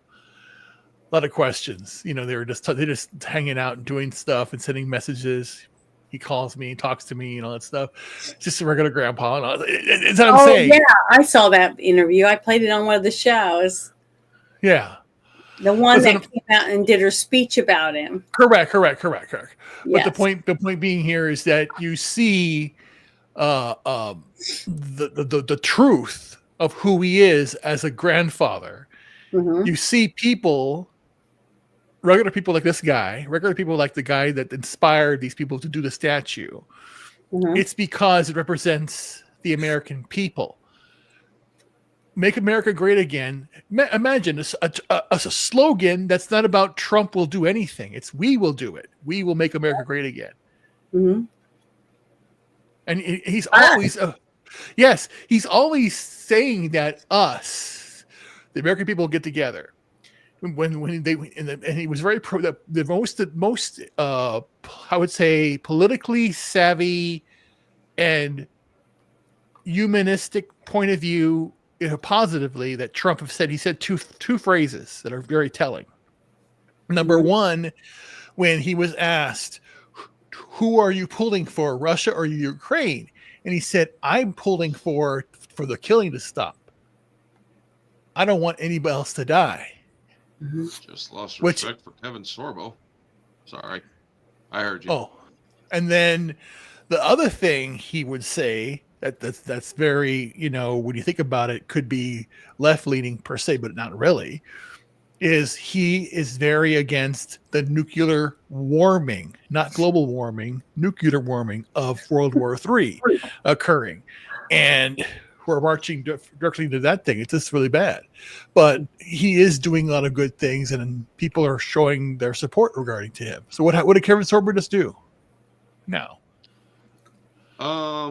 Everybody's saying just make the blue states Canada and putting up a map or putting up this fucking map. And he's like, I love this idea. How about you? No, I don't. I fucking live in New York and I'm a Republican. Oh, yeah. As I said, not everybody can fucking afford to move out of the damn state. Yeah, that will never happen. The state's blue doesn't mean there's a lot of fucking, or there's not a lot of fucking. Yeah, like that show we talked about, where it shows you just basically that you take the cities out of the states and they're all red, every one of them. And here's the thing, I am sick and tired of a lot of these fucking retards who are pushing this nonsense. Oh, just get rid or do this, do that, make it blue and this and that. Motherfuckers, do you not realize that there are more the states are only blue because of a few fucking cities, like you said, Janet.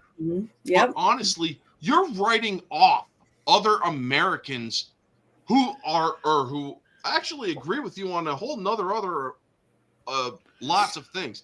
Morally, you are fucking pathetic. If you think that it is morally right to just write off fellow Americans simply because the fucking state went another person's way. Fuck you all who think that is a good idea. No, seriously. Fuck you all. I know. I agree with you. Burn in fucking hell. Yeah, because it's like you said, if you take the cities out of every single state, they're all red. All the states are red. You're having to the fucking division. Everybody loves to say the Democrats are fucking divisive. What about these fucking retard Republicans that are actually pushing this shit? I know. You're the ones that are actually fucking Republicans are the fucking ones that are saying, well, go ahead, let them fucking do it. No, you fucking retards. You're writing off other Republicans. Fuck you. I agree with you. How would you like it if I just written your entire life off? How would you like it if I fucking decided you don't deserve to fucking live in the country? How the fuck would you like it? No, I wouldn't want to live there. One last bit. This is basically the equivalent of just walking up to a fellow Republican and saying, you know what, you don't deserve to breathe the same fucking air, and just belt you in the fucking head with a baseball bat. Fuck you. I'd be arrested for that shit. It is a moral stupidity. And honestly, anybody who does believe this, be them Republican, Democrat, you are morally fucking retarded. And I'm sorry if I get your stream pulled. Yeah, Mary, it's basically, it's just ridiculous to think. Is a suicide pact for anybody who doesn't know. I mean, all you got to do is look at the numbers. in the country, and it's almost I used to think it was half and half, like 49% hated our country and the rest loved it, but it isn't even that. I would say it's more like 30%. Okay, Well, here's the thing. 30%, because the rest of the country is red. Every time I've looked at these maps showing all the little individual counties in all the states, it's pretty much the whole state is red. I mean, every single state is red, red, red, except it's got blue cities. That's it. Yep. And here's the In thing. even Oregon. When I saw this newer map, I was surprised. But that's basically, and if we don't do something about starting to help people realize that if we don't take the cities down a few notches and take away some of their power, like when it comes to the laws that they're able to get just for their cities, we've got to make some changes in our states on changing how much power the cities have over the whole state before our cities take us out. I mean, that's basically what I'm seeing. But all this fucking talk of secession, first off, secession is a violation of civil rights, because you are going to have people in those states that do not support what that state's intention. And to force them to uproot and leave is a violation of civil rights, as far as I know. I could be wrong. I'm pretty sure I'll be corrected. But yeah, I don't know. The thing is, when the fuck did Republicans become so fucking unconstitutional? To me, I don't even call them. Think about. I don't really call them Republicans, because if you're a rhino stands for basically that you're just a Republican in name only. You're a Democrat. If you vote democratically for the lefty things that Democrats vote for, then you're a Democrat. It doesn't matter if you have an R in front of your name, a C, an I for independent or whatever. You vote as a Democrat, you are a Democrat. That's just how it is. I don't care what the letter is next to you. So that's the truth. But let me finish playing the rest of this video. Them saying that, or I heard earlier during our stream that they're saying that Bernie Sanders wants to break off and create a third party. Motherfucker, you're already part of a third party. It's called independent. Why don't you embrace it instead of going along with the Democratic agenda? Oh shit! Is that too much for you? I don't know why they don't just change their name to Liberal Party. Because not all Democrats are liberals. Well, shit. Almost everyone I've ever met is. I found a liberal who was actually not a Republican, but very much has conservative values. Mm-hmm. A lot of conservative values. His name's Piers Morgan. Yeah. I watch his uncensored stream all the time. I mean, yes, he has a lot of on there, and sometimes it's fun to watch him fucking freak out. But dude, it's like everybody's calling him a fucking Republican and shit. It's like, I'm not a Republican, I'm a liberal. Yep. But it's just that the Republicans happen to be believing in some liberal sensibilities. The liberal sensibilities I had growing up. It's like, but I'm gonna go ahead and finish playing this because it's already 11:39. So I'm gonna go ahead and finish playing this. We don't need to watch the whole thing, but you don't want to watch the rest of it? But basically, we're going to knowing that it's happening is enough. Yeah, getting to see this giant statue erected is going to be a meltdown city for a buttload of people. The TDS people that already hate him. So many mops for all the heads that are about to explode. But the sad fact is how are we going to stop all the people from going there month after month after month just to destroy it? You know what I mean? they're going to try. And here's the thing. Wherever this is going to be placed, where did they say this is going to be placed? Washington, it's on the mall. So if they do that, that's going to be bad news for them. Anybody who tries to destroy it, Well, here's I hope. the thing. The bronze and shit. Good luck. You can spray paint it. You can do all sorts of shit. That shit tends to be. I mean, if you deface it, you are defacing a monument. Mhm. Right.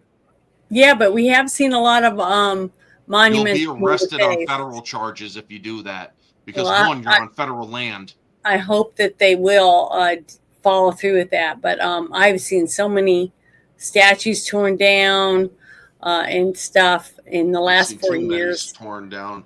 We've It seen has too much been of our pretty, history erased under the crying of social justice. Put back up. Now, folks, don't take this fucking wrong way. I am simply saying this out of the restoration of history.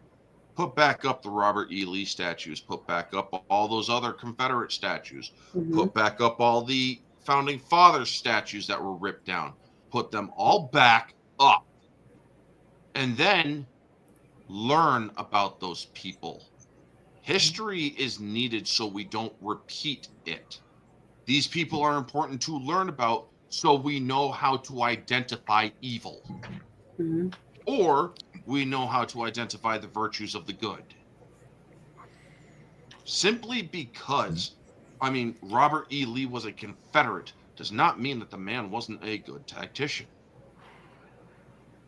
You are, or simply, people need to start thinking objective. And I did that objective test for many people on both Twitter, or X rather, and Facebook, where I showed them a painting. I'm not sure if I did this with you, Janet, but I showed them a painting, and I took out the artist's name at the bottom corner, and I asked, does this painting look good to you? Right. Oh, yeah, you did this to me. Yeah, a lot of people said yes. And then I revealed who the painter of the painting was. Right. Being a certain 40s dictator from Germany.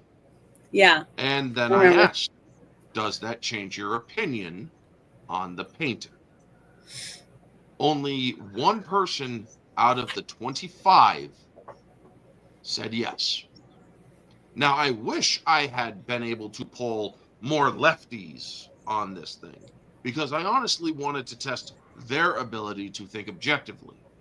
Because the whole point was to see, does something simply because of its existence cause you to turn away from it, or are you able to think objectively and see that, yes, something can still look good despite the person who created it being evil?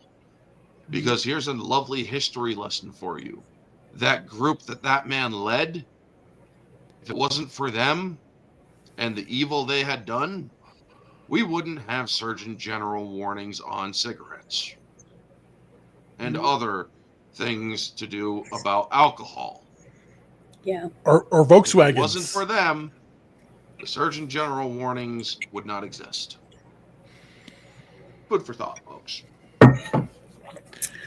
Well, I want to thank you guys for joining me tonight. And is there anything that you'd like to let everybody know about what's going on with your channel?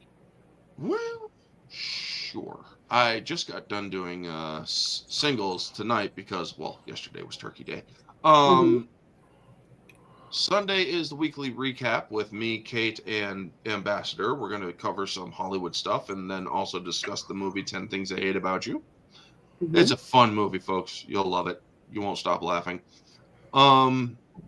Monday streams are, for now, for the foreseeable future, on hold. Tuesdays theme streams are movies that flown under the radar and didn't really pick up notoriety until they were years old. So I got 4 movies picked out. Those are Tuesday 1 o'clock movies. Wednesday are the singles for me and Mara on X exclusively for the month of December are Mouse Hunt and Scrooged. No. So Love Scrooge. Yep. Those ones are going to be then. And let's see here. Well, yeah.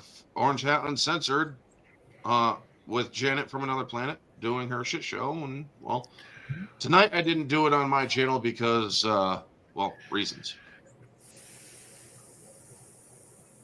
But, yeah. That's all I got. Also, I'm trying to get back up to 1,600 because YouTube knocked a few subscribers from my channel, so make sure that you're still subbed. The channel's called Orange Hat. Mm-hmm. Okay. So Ruben, do you have anything coming up? Right now, I'm on a 90-day ban from YouTube. February 7th, my strike will be removed, so I'm having videos exclusively on my weight loss quest and Rumble, as well as on X. And just follow me there. I'm doing little videos there, but I've been trying to do two things: is trying to heal up because right after the election I threw my back out, so I've been dealing with that for the last couple of weeks. Celebrated too hard, did you? Yeah, basically. I still am like in awe that did this really happen? Are we gonna get punked or whatever? Whatever. But follow me on X, and then I'm just trying to get my life together, and just things are gonna be hopefully better now that Trump's in office, and then things are gonna look better. Hopefully, we'll see. Definitely after the end of January. Yeah, exactly. Yeah, but by March, everything will be put in place for me, and then I can try and find a new place to live, and then just start living my life. That's my goal now. On a Good. happy side. I'm really happy for you and that things are finally starting to. I mean, it's slow at the beginning, but once March comes along, it's going to be. I think it's going to really improve. So, well, for me, I think Saturday, which is tomorrow, I'll be playing one of our Pathfinder games with Bruce on Bruce's channel, and because I haven't played in 2 weeks, so I'm excited about it. And then Sunday, I'm pretty sure we're doing the movie The Night of the Lepus. I think that's how you pronounce it. And I haven't seen it in forever. I don't even really remember that much about it, so it's going to be like never watching it before, so I'm excited about that. And that's all I have really planned that I know of, so that'll be the next 2 days. But I want to say thank you to everybody who hung out with us tonight. We have 115 people watching us right now, which is really good, and I really appreciate all of you for supporting us in us trying to just get information out to the people of things that we feel are important, and to talk about it and discuss it. Even if we don't all agree, it's good that we have discourse about it, and that's important, is that we get the word out, and that it'll help us decide how we're going to help our communities and our states, so that one day we can make a difference and take back our country from all of them. So, because it's ours, it should be ours. But I just want to say thank you again, and I hope you guys like my new outro video that I'm going to be playing, because I was playing the Trump 2024 video showing all his accomplishments and stuff. I just love that video. I still love it. I haven't had the heart to take it off of my list yet, but it's there. But I have a new one now, and I'm going to start closing with it for a while until I find something else I like as much. But I think it's very truthful and very inspiring. And so I hope you guys have a wonderful weekend, and thank you so much for hanging out with us tonight. But have a wonderful, wonderful weekend. Here we go.